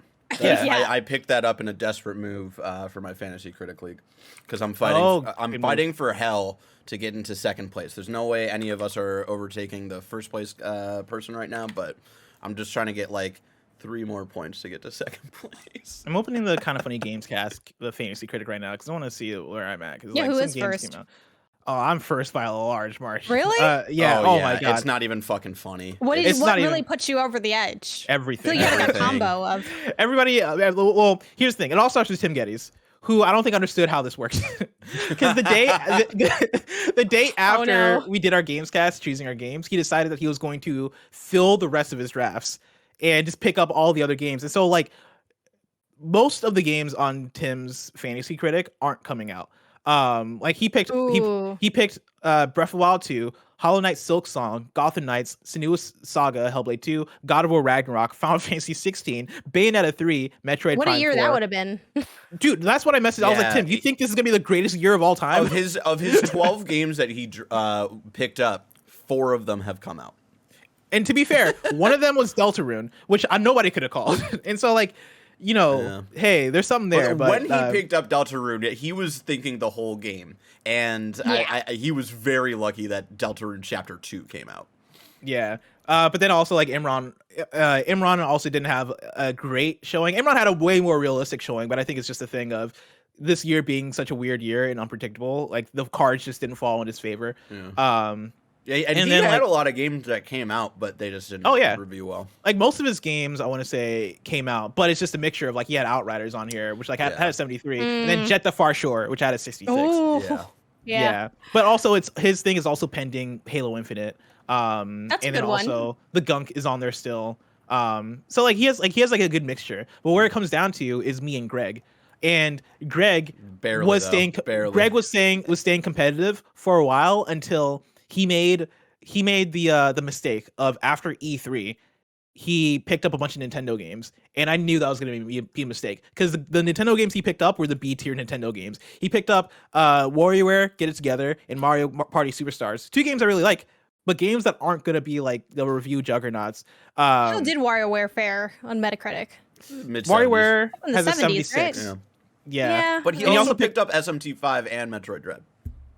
Yeah, he picked up those games which are good, but he also then picked up Battlefield 2042 and Call of Duty, which I dropped because I'd read the tea leaves. I was like, wait a second, Call of Duty. Well, I looked at the previous Call of Duties and we're like, It never reviews. oh wait, these like ones, yeah. like the Metacritic reviews for Call of Duty aren't ever really above 80, right? Like they usually hit the 70s, and so Vanguard has a 72, and I just made all the right decisions, is what it comes down to. Nice. Like the biggest mistake I made was picking Back for Blood as a counter pick, and even that wasn't a demonstrable, like it wasn't a big mistake. That got a 76, and like that didn't hurt me that much. And I also picked up like Forza and Death's Door and Artful Escape and Humankind and Eastward and Tales of Arise, all games that did at least 80s. And Forza Horizon 5 got a 92. So I'm just out here. Really, cruising. Artful Escape came in at like an 80 on Metacritic? Yep, it has an 80 on Metacritic. The key is, here's the secret that I'll let you in on, Janet. Okay. And I'm sure Greg Miller doesn't listen to these podcasts, and so like he's not going to know. The key is to find the games that aren't going to have many people review them. Like either find like the fucking like polished Forza Horizon 5s or find games that are super indie that are going to have a big following but also aren't like everybody's not reviewing them. Call of Duty gets tanked because everybody reviews Call of Duty, and the more people you have review a thing, the more like that Metacritic is But going you to come also down. have to have enough reviews as well, because I noticed in our league someone had picked up what was that like Riot game that had just come out? Ruined King. Ruined King, and for a while they weren't getting the points because there weren't enough reviews to like justify them getting the points or whatever. So Yeah. But that's like a rare problem. Like I'm surprised yeah. Deltarune had enough reviews, to be honest, to get Tim some points. But like Eastward, Artful Escape, Death's Door, even Chris Tales, I was like, these are all gonna be a little bit lower key and aren't gonna have like the amount of reviews that a Call of Duty is gonna have. So they're not gonna be taken down as much. That's the key. That's the secret. Keep in mind for next year. But anyway, to get back to PlayStation picks, I have one pick this week. It is a game called Evil Genius 2 World Domination. That's coming to PS4 and PS5 on Tuesday, November 30th. It's a satirical spy-fi lair builder where you are the criminal mastermind. Construct your base, train your minions, defend your operation from the forces of justice, and achieve global domination. I'll be honest, I was really stretching to find something to put on this list. You know, that is fair. I'm not exactly sure how, like, I feel like these are the kind of games that can be fun, but it just depends on if you want to invest the time into it. Yeah, it looks like it's cool. Like it looks fun for like if you're if you're part of the evil genius audience that likes these types of games, it looks like it's going to be another one of those types of games, which is cool for you. But this is also one of those weeks where I went through like the what's coming out this week on PlayStation, and like in terms of indie games, like aside from Solar Ash and Chorus, which I feel like people know about, like the thing I try to do for this segment is like highlight games that people might not be aware of. And Evil Genius 2 was the one where I was like, well, it seems like nothing else is coming out this week. But also like the game looks good, like the art style looks cool, and I'm sure the Evil Genius fan base is out there eagerly awaiting the release of EG2 WD. Yeah, it's on their Fantasy Critic card. There you go. Janet, what you been playing? Horizon Zero Dawn. Like, I haven't really been playing too much of anything else, at least that I can like discuss anyway. But yeah, I'm just focusing on that, and I'm just going through. I will say, how many hours are you into it? When is this due again? January. You got another month. Okay. I don't know how many hours I'm in. I feel like I should be able to pull up. Well, PlayStation never has like the hours accurately. I'm a lot of hours in, but I'm not as far in as my hours because so far I've 100%ed everything so far. Damn, you've been trying to clear it out. Which isn't like that much stuff. It's like a couple bandit camps. Like, there's that one underground bunkery thing. There's a real name for it. I just can't remember. But yeah, I'm probably, if I had to guess, I'm at least like, I don't know, 16, 20 plus hours in. Oh, probably more. Because I've streamed it a couple times and I normally stream for like 2 to 4 hours. So like doing quick mental napkin math. I'm guessing I'm like well into the not well into double digits, but I'm definitely in the double digits. The question is like, am I over 20 hours? And that I'm not quite sure of. Area wise, I just got to like, okay. I got to where there's like those big ass mechanical birds, but they're not like that big yet. I heard there's bigger ones. I don't know what area this is, but like I hit up like one town and then I hit up another town, like looking for this one dude. And then they're like, oh, like we're not gonna let you through because you're just an outcast. And the other dude's like, nah, that's my girl. And then we were like talking about the drama and I'm like, let me look at this guy's house. I don't want to get spoilers in case some people are playing along. But that's where I am. Okay. I don't know how far into the game is that. I mean, I have no idea, but also like Horizon Zero Dawn isn't a super. I really should have asked you before telling you this story because it really made all of it irrelevant. I mean, Horizon Zero Dawn isn't a super long game, so you saying that you're maybe like 16 to 20 hours in, like if you're doing open world stuff, I think that will extend the time. But like, it's not. If you wanted to beat the game in a month, you can beat the game in a month. But and also like I would say, take your time, have fun, like play the game in a way that's gonna. In a way that you're going to enjoy it. And I think naturally, if you're playing at this pace, you're for sure going to have it beaten by January. I will say I'm a little nervous that I might have to make the call that, well, I guess it's, again, unique to our job where we have like any deadlines for gaming. Like if you're gaming just for fun, there are no deadlines unless you, I don't know, have some goals or something. You can also like save this for like the last week of January if you wanted to. I think I'll let you know. I'll keep you posted on where I am because the thing I have to ask myself is like, can I keep going at like the pace that I'm going and finish? And I'm not quite sure because I don't know. Like I don't have like a set schedule on when I play at this point. Like I've sort of been stuffing it into random streams. Like I stream like 4 days a week. So when I'm not doing Best of Watch or like anything else, I'm just playing Horizon the last couple weeks. But I was playing PS Now also. So but then I have like a weird week coming up for the next 2 weeks and then it's the holiday break. So I don't know, but I also play like on my off hours too, like just in my non-stream time, but that's also very random. So we'll see. I have a couple other things to take care of, but I mainlined it mostly. Like I didn't really care for a lot of the side content in Horizon. So like it probably took me, I want to say a total of like 20 hours to beat Horizon. And with the way you're playing, it sounds like you might be closer to like 40 hours. Which that's not too bad though. Yeah, I'm sure. It sounds like at your pace you're gonna have knocked out. It says main plus extra. How long to beat? Main plus extra is 44. Completion is 60. I don't know if I'd be completionist then or not. Are you trying to platinum? I kind of do want the platinum, but they have that one. A lot of the trophies are hidden. I'm kind of just playing and like I'm getting the trophies I can get right now, just to set myself up for the option. But because a lot of the trophies are hidden, and I'm guessing some of them, because a lot of them are stories trophies, so I don't want to spoil myself by trying to look at the trophies. But I've gotten the ones I can get right now, like the kill X amount of humans with like a headshot, like a couple other like little things like that. The one that I feel like is gonna be a bitch is there's that one trophy for like knocking down these like those little fake animals, like little fake deer that you can like practice on. Like you have to knock all those down. And I like didn't read that trophy until I already had like walked past like 8 of them. So I'm like, this is gonna suck.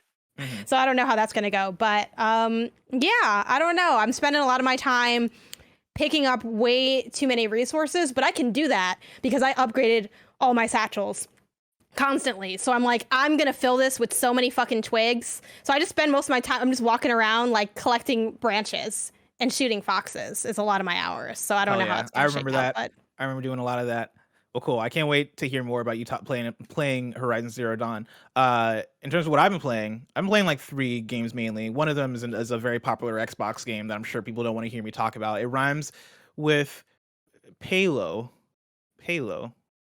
Salo, sure. Talo. I've also been A playing. Beyonce song. It's also a very good Beyonce song. I've also been playing a game I can't talk about, but I'll probably talk about next week. You might hear me talk about later in the week.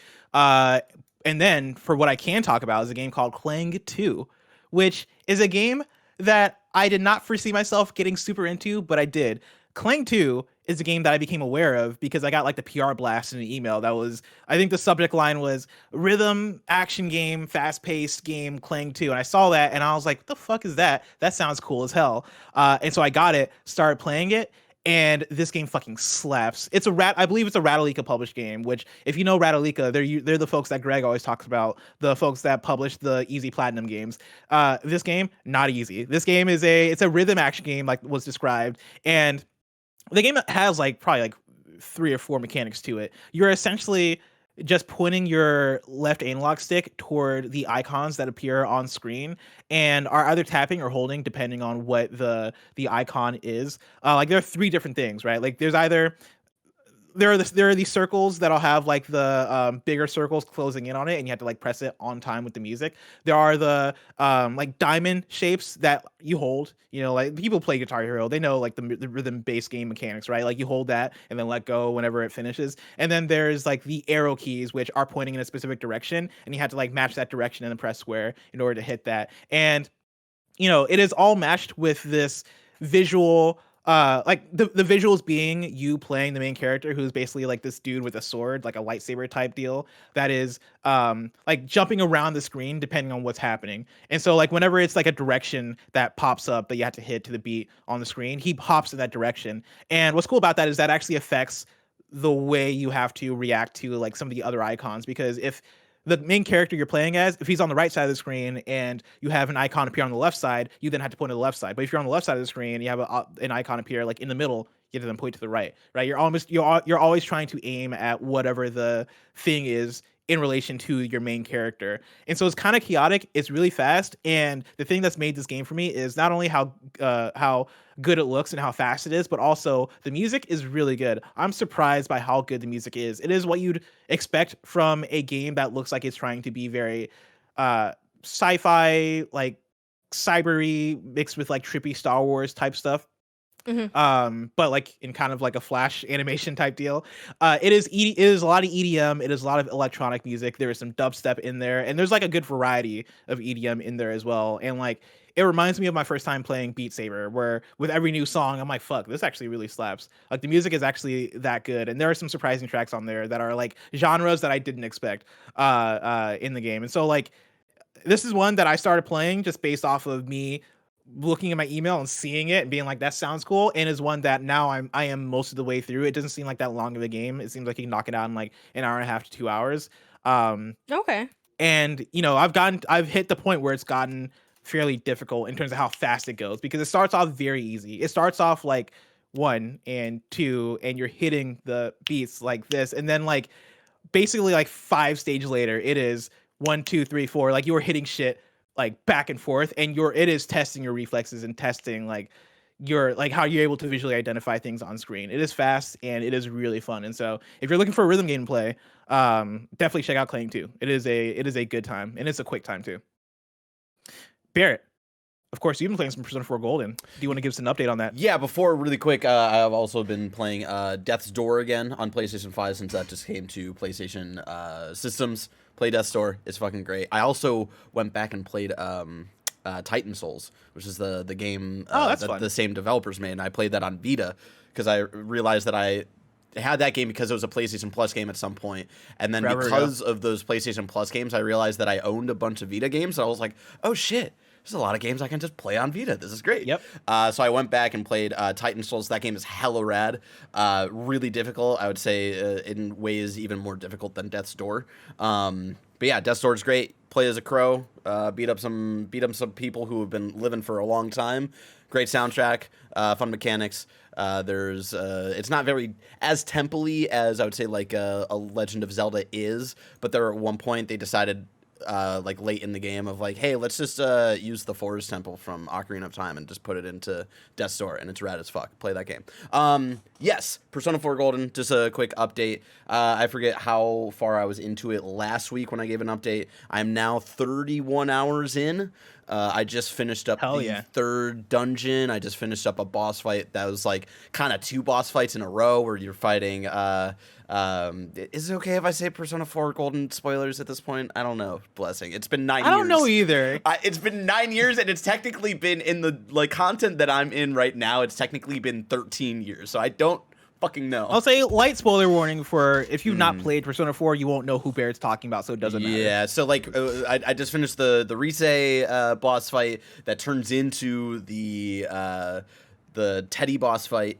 And like all of the stuff that comes with that, which was really cool. And as far as like boss fights go in both Persona 4 and Persona 5, that one was really cool because it kind of caught me off guard of like, oh, like I got to do 2 bosses in a row, and like what it comes out with like with those characters, I thought was really rad.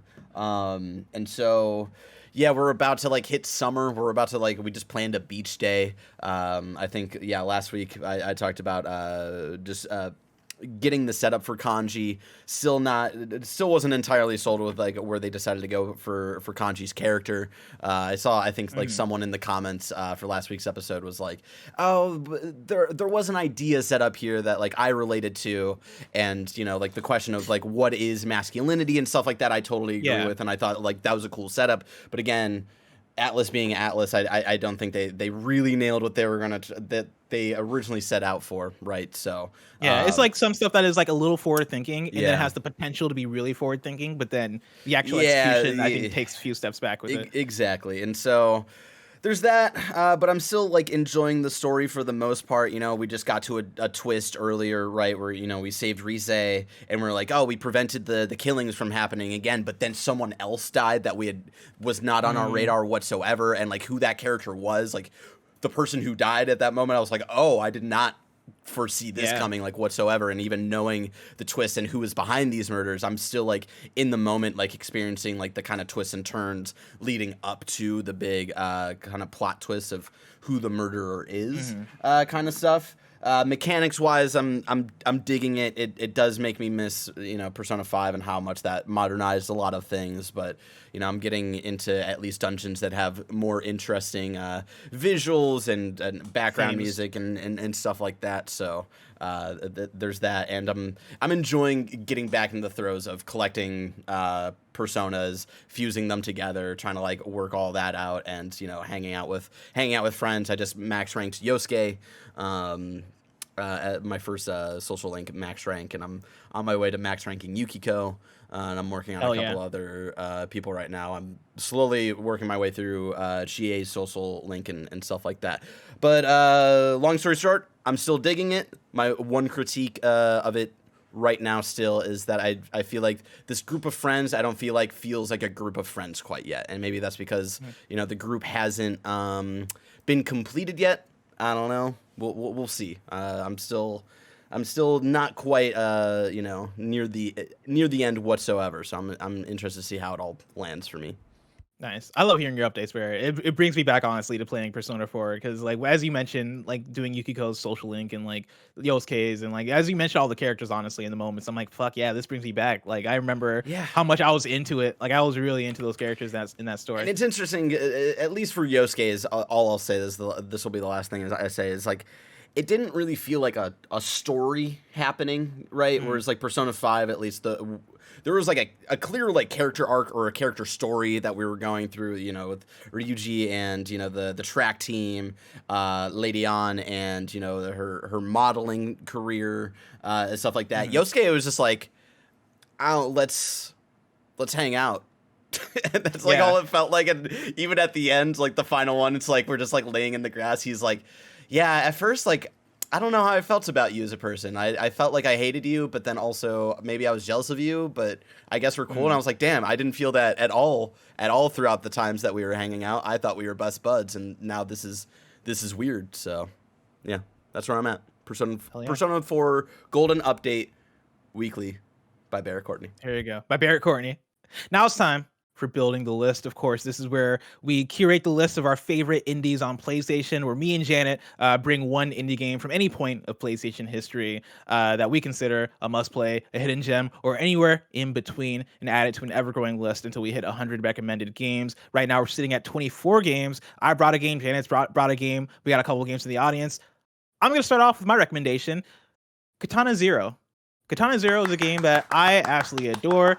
Came out a couple of years ago. Barrett loves the game as well. I think Andy loves the game as well. It is a us-ass game, right? When it comes to it being a game that has a dash, a parry, and really good dashes and parries. It has like those Hotline Miami neon vibes. Yeah. A really good soundtrack. Really cool fucking story too. Yeah, really engaging story that messes around and breaks the fourth wall and has really cool, I think, ideas and mechanics to them. There's like one of the main characters is a therapist that you go talk to after every mission, and like the way that game messes around with, you know, what's happening, what's not happening, and like being able to even break dialogue, because the game has dialogue sequences, right, where that you can go through that are quick, and like you can interrupt other characters, and the game takes into account that you're interrupting other characters during the dialogue. Like it like affects relationships and like where story stuff can go.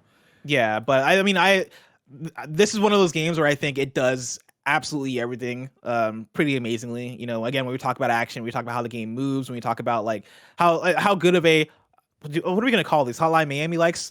They're just 2D action games, but like the games that take influence from Hotline Miami, the way it takes that and then really molds it into its own to feel like something that is truly unique and is truly upping the game. You know, one of my favorite mechanics in it is that you can deflect shit, and so like if somebody shoots a gun at you, you can use your sword and deflect it back like you're fucking Luke Skywalker with a lightsaber.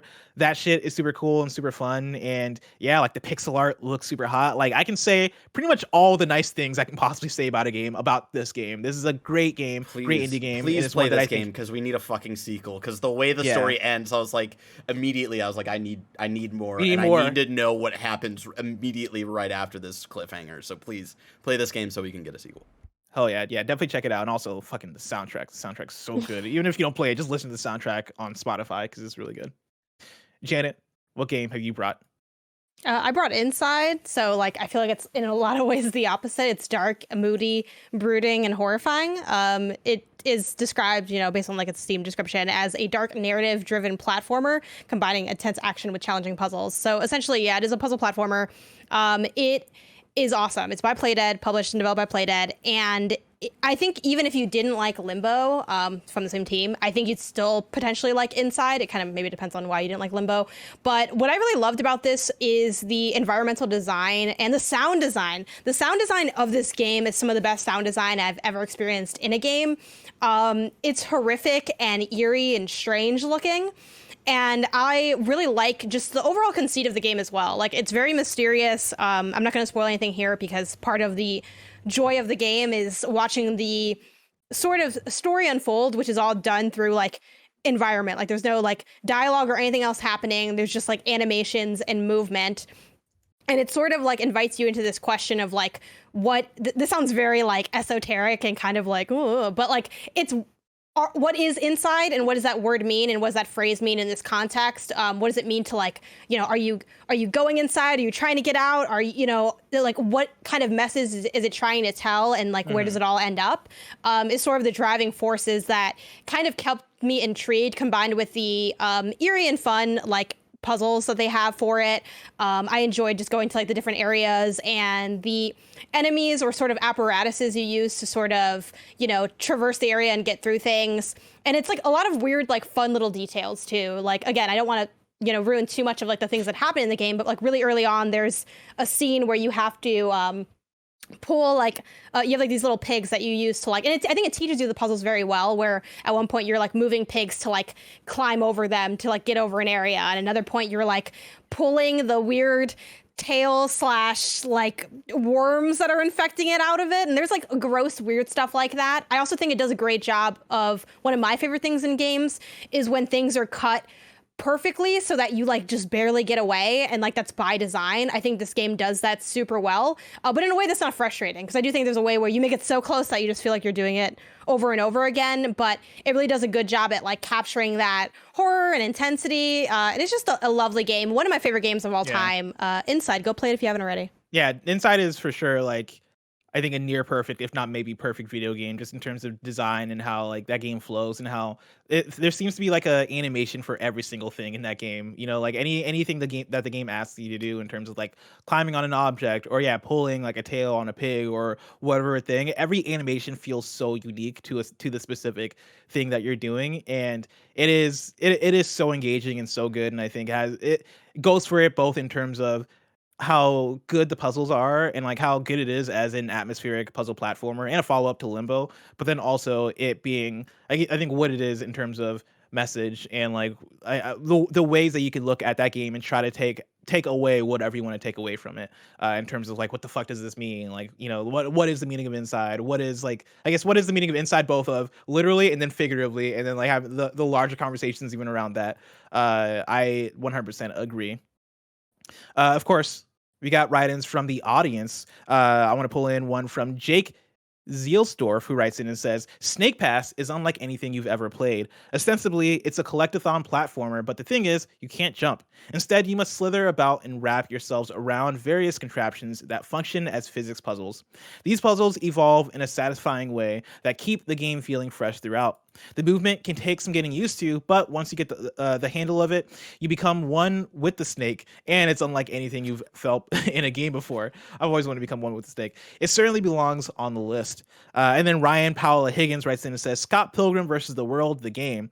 We lost this game for a long time, and it relaunched earlier this year on PSN. It's one of the best beat-em-up games on the market, with arguably the best OST by Anamaguchi. Is it like I've always pronounced it as like Anamanaguchi, but I think that's just me projecting like Onomatopoeia. Yeah, I think you're adding in an extra like several. It's definitely. I think it's an not an a. You know, Anamaguchi. Anamaguchi. I don't know. That doesn't sound right. If Andy was home right now, I would go in and ask him because he loves. No, they misspelled it. Okay, I got it right. It is Anamanaguchi. Oh, okay, yeah. Okay, they got it wrong in the write-up. I was confused for a second. I was like, Anamaguchi, that doesn't sound right. It's a must-play and even more fun playing multiplayer. So there you go. The games have been added to the list. We're now at 28 games. 28 whole-ass games. Almost you gotta there. love it. Almost We're Also, almost to 100. Random shout out, but The Vanishing of Ethan Carter, which is on the list, it was number 20 on our list. It was one of the write-in submissions, is on PS Now. So just like, I'm aiming at a really specific person right now, but if you're listening, yes, it's on there. And I remember like flagging that one as like, oh, this is one of the ones from our list. So definitely, I think there's probably a couple, because I don't remember now if Journey's on PS Now, but if you have PS Now, all of that definitely game company games. Check this list for stuff that's on there, because there's probably quite a few titles that you can knock out from there. There you go. Janet, before we go, we have one last segment. A segment that we haven't done in a minute on the show. Reader mail. Reader mail, I feel like it isn't really it's not a PS Love You staple, or at least it hasn't been for a while. And as we've been like cycling in segments and cycling out segments and like doing hashtag PS Love photo mode on a longer basis than a week now, we also we have weave space in write-ins, into the show. Yeah, exactly. Like we give you plenty of options to write in with, but I do like a good reader mail every now and then, like this one from JakeBakesCakes, who writes in to patreon.com/KindaFunnyGames, just like you can, and says, if time wasn't a problem and both of you each got to pick 6 games to fill out a full year of hashtag PS We Played This, what games would each of you choose? The rules are as follows. Both of you have to play the game, and it has to be played to completion. Just curious as to which games y'all would want to clear off your backlog, force the other person to play, or have a long-form conversation about. As always, thanks for all you do, and loving the two of you together. Jake's Bakes Cakes. Thanks. Thank you, Jake's Bakes Cakes. Janet, do any come to mind? Do you even need to ask this, Blessing? You already know what game I'm going to mention. God of War. Days Gone. Oh, yeah. Do you really want to replay Days Gone, Janet? Well, actually, I actually never finished it. I only got like halfway through because I was working on the guide for it. But then, because the game's really long, the game was so long that like I had to just move to another project. I'm like, it will take me a lot longer to finish this. But like we just kind of freelanced out the last half of it. But also just because I feel like, again, there are people out there that played it because they want to know our thoughts. Also, even though the game, They played it for isn't- them. They got to play it for themselves. But That's they just never- enough of but a. that's That's not as much of why- a reward. That's not why they play. You know that's not true. You know it's not true. Also, there's like some fun kind of drama with the storyline of that game that I think would be enjoyable to talk about, if nothing else. So yeah, I actually think that would be. I would be down to do that because you said that you would do it and then you didn't. Also, I feel like it's become a meme at this point, so I have to throw that one out there.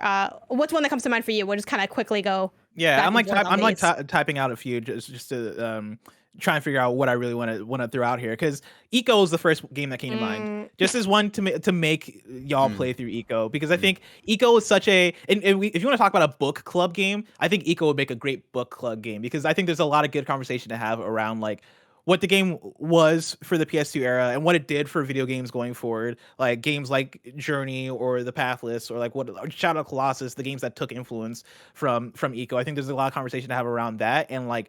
It's a game that I'd like to see more people check out. And in that same vein, The Last Guardian is one that I put here. I love The Last Guardian. I beat The Last Guardian, and I know that I think Greg Miller has also played The Last Guardian. I don't know if you played through The Last Guardian. But it's one that I think a lot of people skipped out on because the reviews were kind of split in terms of people being like, oh yeah, this is masterful, but then also the camera angle stuff is kind of rough. Or like, oh, sometimes Trico doesn't listen to you, but like Trico's awesome at the same time. There's like a lot to kind of dig in there. And I think that could be a good conversation and a good digging into art versus like mechanics and like how those things might bump up against each other and does The Last Guardian like get over that hump or not? I think that could be a good conversation because I love Last Guardian. The only thing I played of Last Guardian is like the VR experience. Let me tell you, seeing that big bird dog in VR up close, terrifying. Yeah. Oh my god. I would love that. I've not played that game in VR. I forgot that was a thing. Yeah, it seems like it'd be a lot. I think for me, like Jak and Daxter is obviously one of them, if not like the trilogy of them, which is kind of a big time commitment. But again, this isn't a world where time doesn't matter. Like these things just, wave a magic wand. We just have a replay like infused into our mind, which I think is the future of content creation, honestly.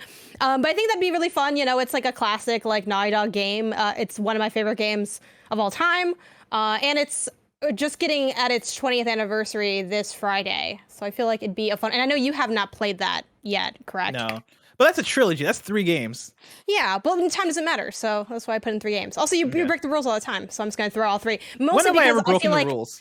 I feel like aside from the time I didn't play Days Gone. Yeah, like literally you already answered the question yourself. You try to free yourself and you put yourself in your own prison. So there you go. But also just because I think it'd be a more interesting conversation across the 3.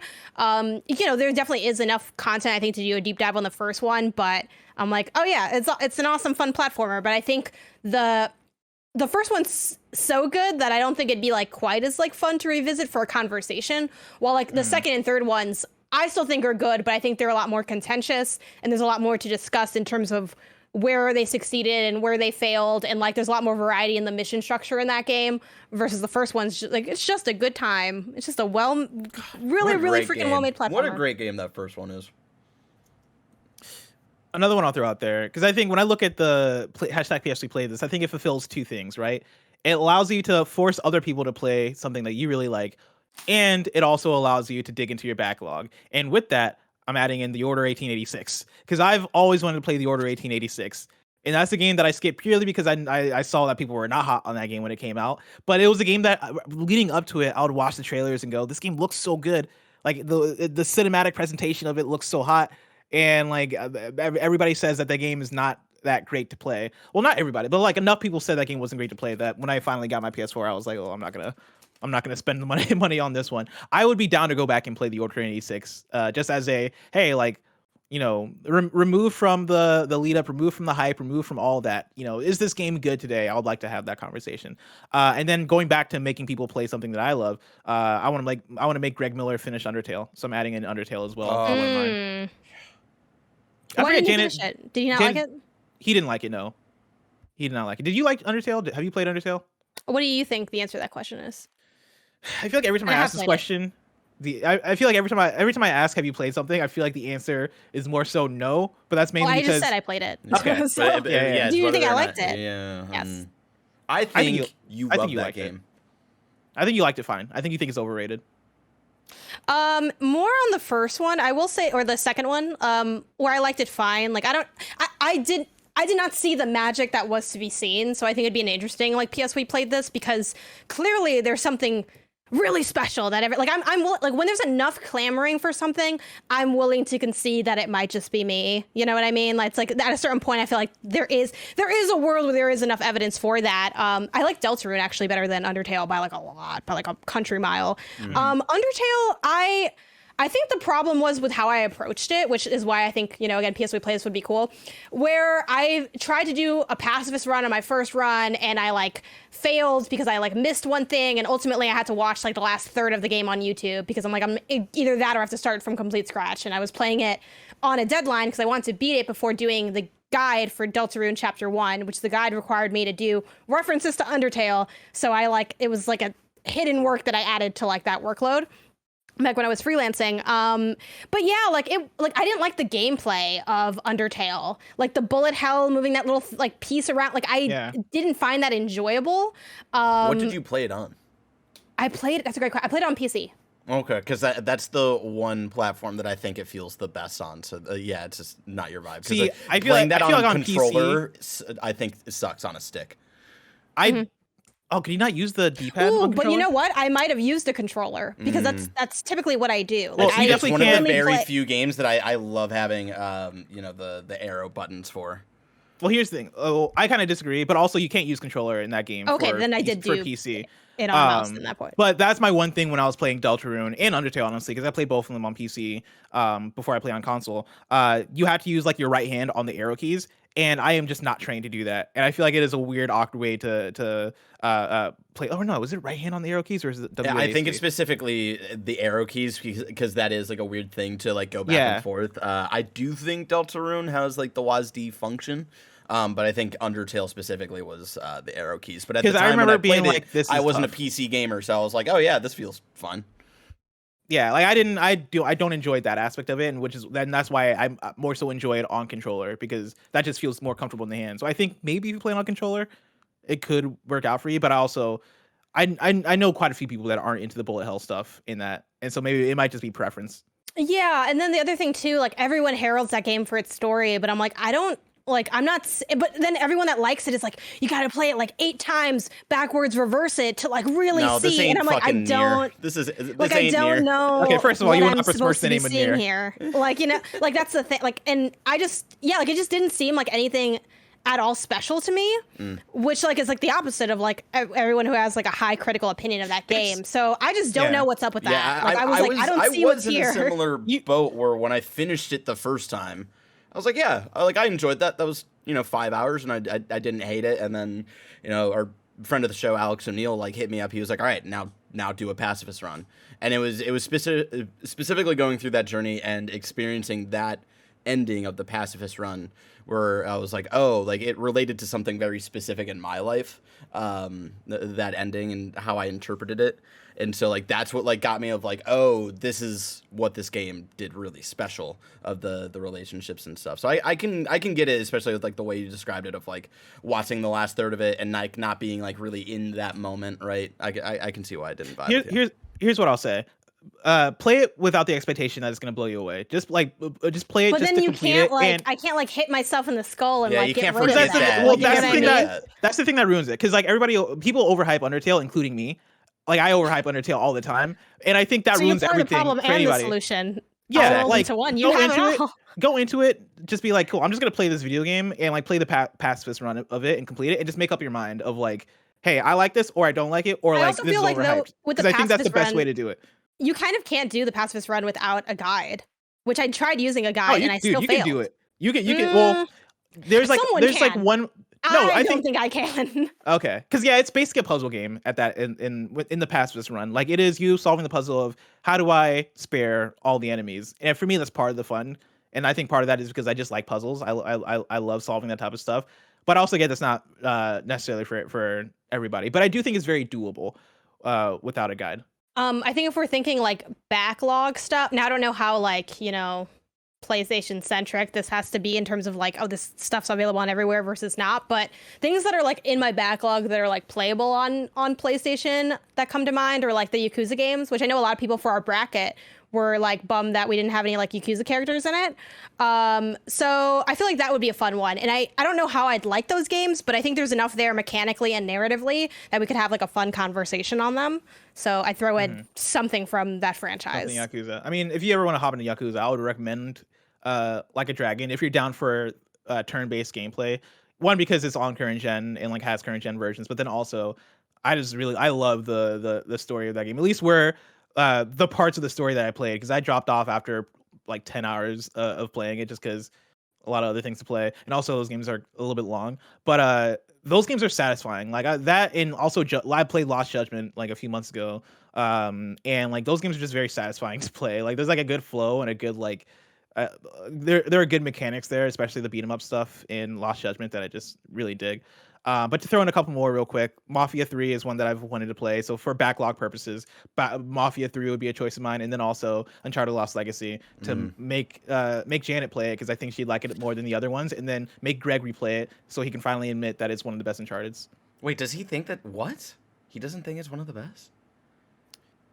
I think he doesn't think it's the best, which is fair. Most people think that like, you know, like 4 or 2, but Lost Legacy is my favorite. Definitely not 2. It goes 4, Lost Legacy. I don't really think he would say. I don't think he would say one of the best. And I'm like, is 2 the one with the freaking train? Yeah. Is that why? Like, yeah, like y'all, that was just one good scene, and it was dope. Like, don't get me wrong. It was a long scene. Yeah, it was. I mean, it's a long game. They gave flowers for that scene, but like, I feel like people were like 2 because of the train, and I know people are gonna be in the comments like, no, it's you didn't feel what I felt, and it's like, you know, but I feel like that's kind of here's the thing. That game. I think it's the train.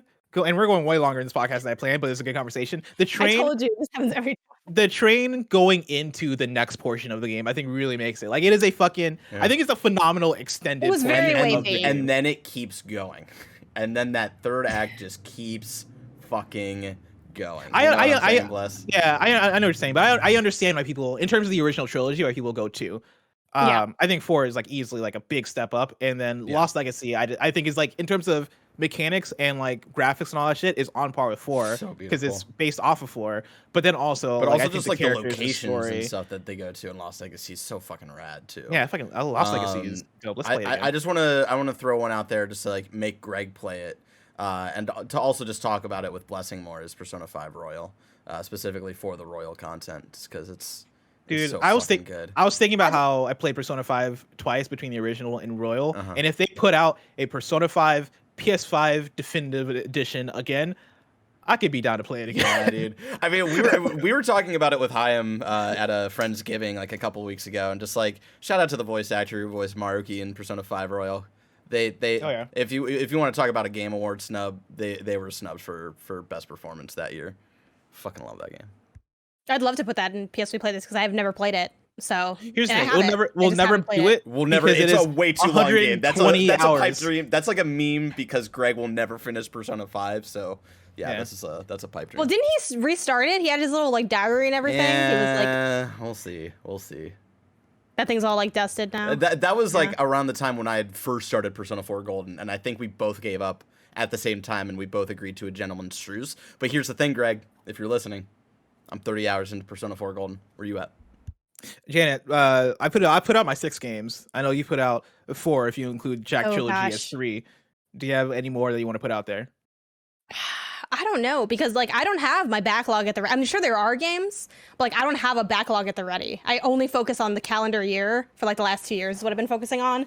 And I used to have like a larger, greatest games ever list that I want to get through. I don't know what else. Nothing else springs to mind for me, but I'm sure if I had more time to like look at it, I could find some ones that would make sense. But I think that's it for me. I think we're gonna, in the post show, I think we'll dig into some more games that could be potentially really cool. #PS We Played This. But for now, Janet, before we go, where can people find your work?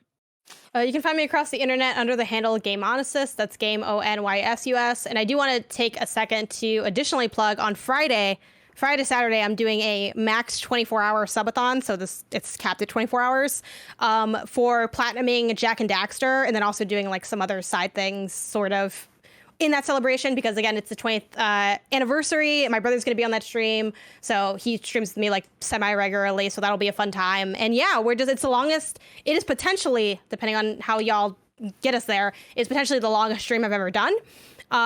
We'll see how it goes. I'm excited. He's gotten the platinum before already pretty recently. So we're doing it on my account, but kind of like passing the controller and talking about it. So like, yeah, come through and like, share memories and celebrate. A few people have tweeted at me being like, oh, like maybe I'll re-download it and like play along with y'all. Like that would be super fun. I always get a kick out of people doing that. So yeah, it'll be cool. I'm going to read, I have an article for this magazine called Lost in Cult coming out soon.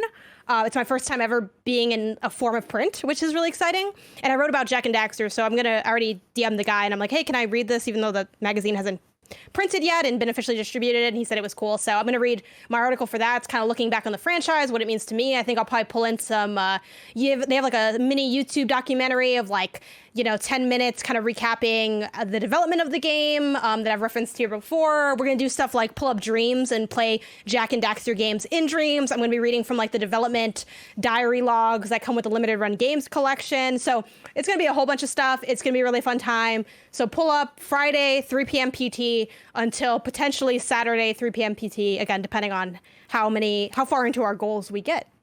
Hell yeah. And of course, you can tune into KindaFunny Games Daily on Friday, where Janice going to be hosting with Rebecca Valentine. So that should be an exciting time as well. Remember, this has been PS I Love You XOXO, your PlayStation podcast. Each and every week, we get together to talk about the hottest topics in PlayStation. We've got a Patreon post show for those that are subbed at the silver level of patreon.com/KindaFunnyGames. So stick around for that. Otherwise, until next time, it's been our pleasure to serve you.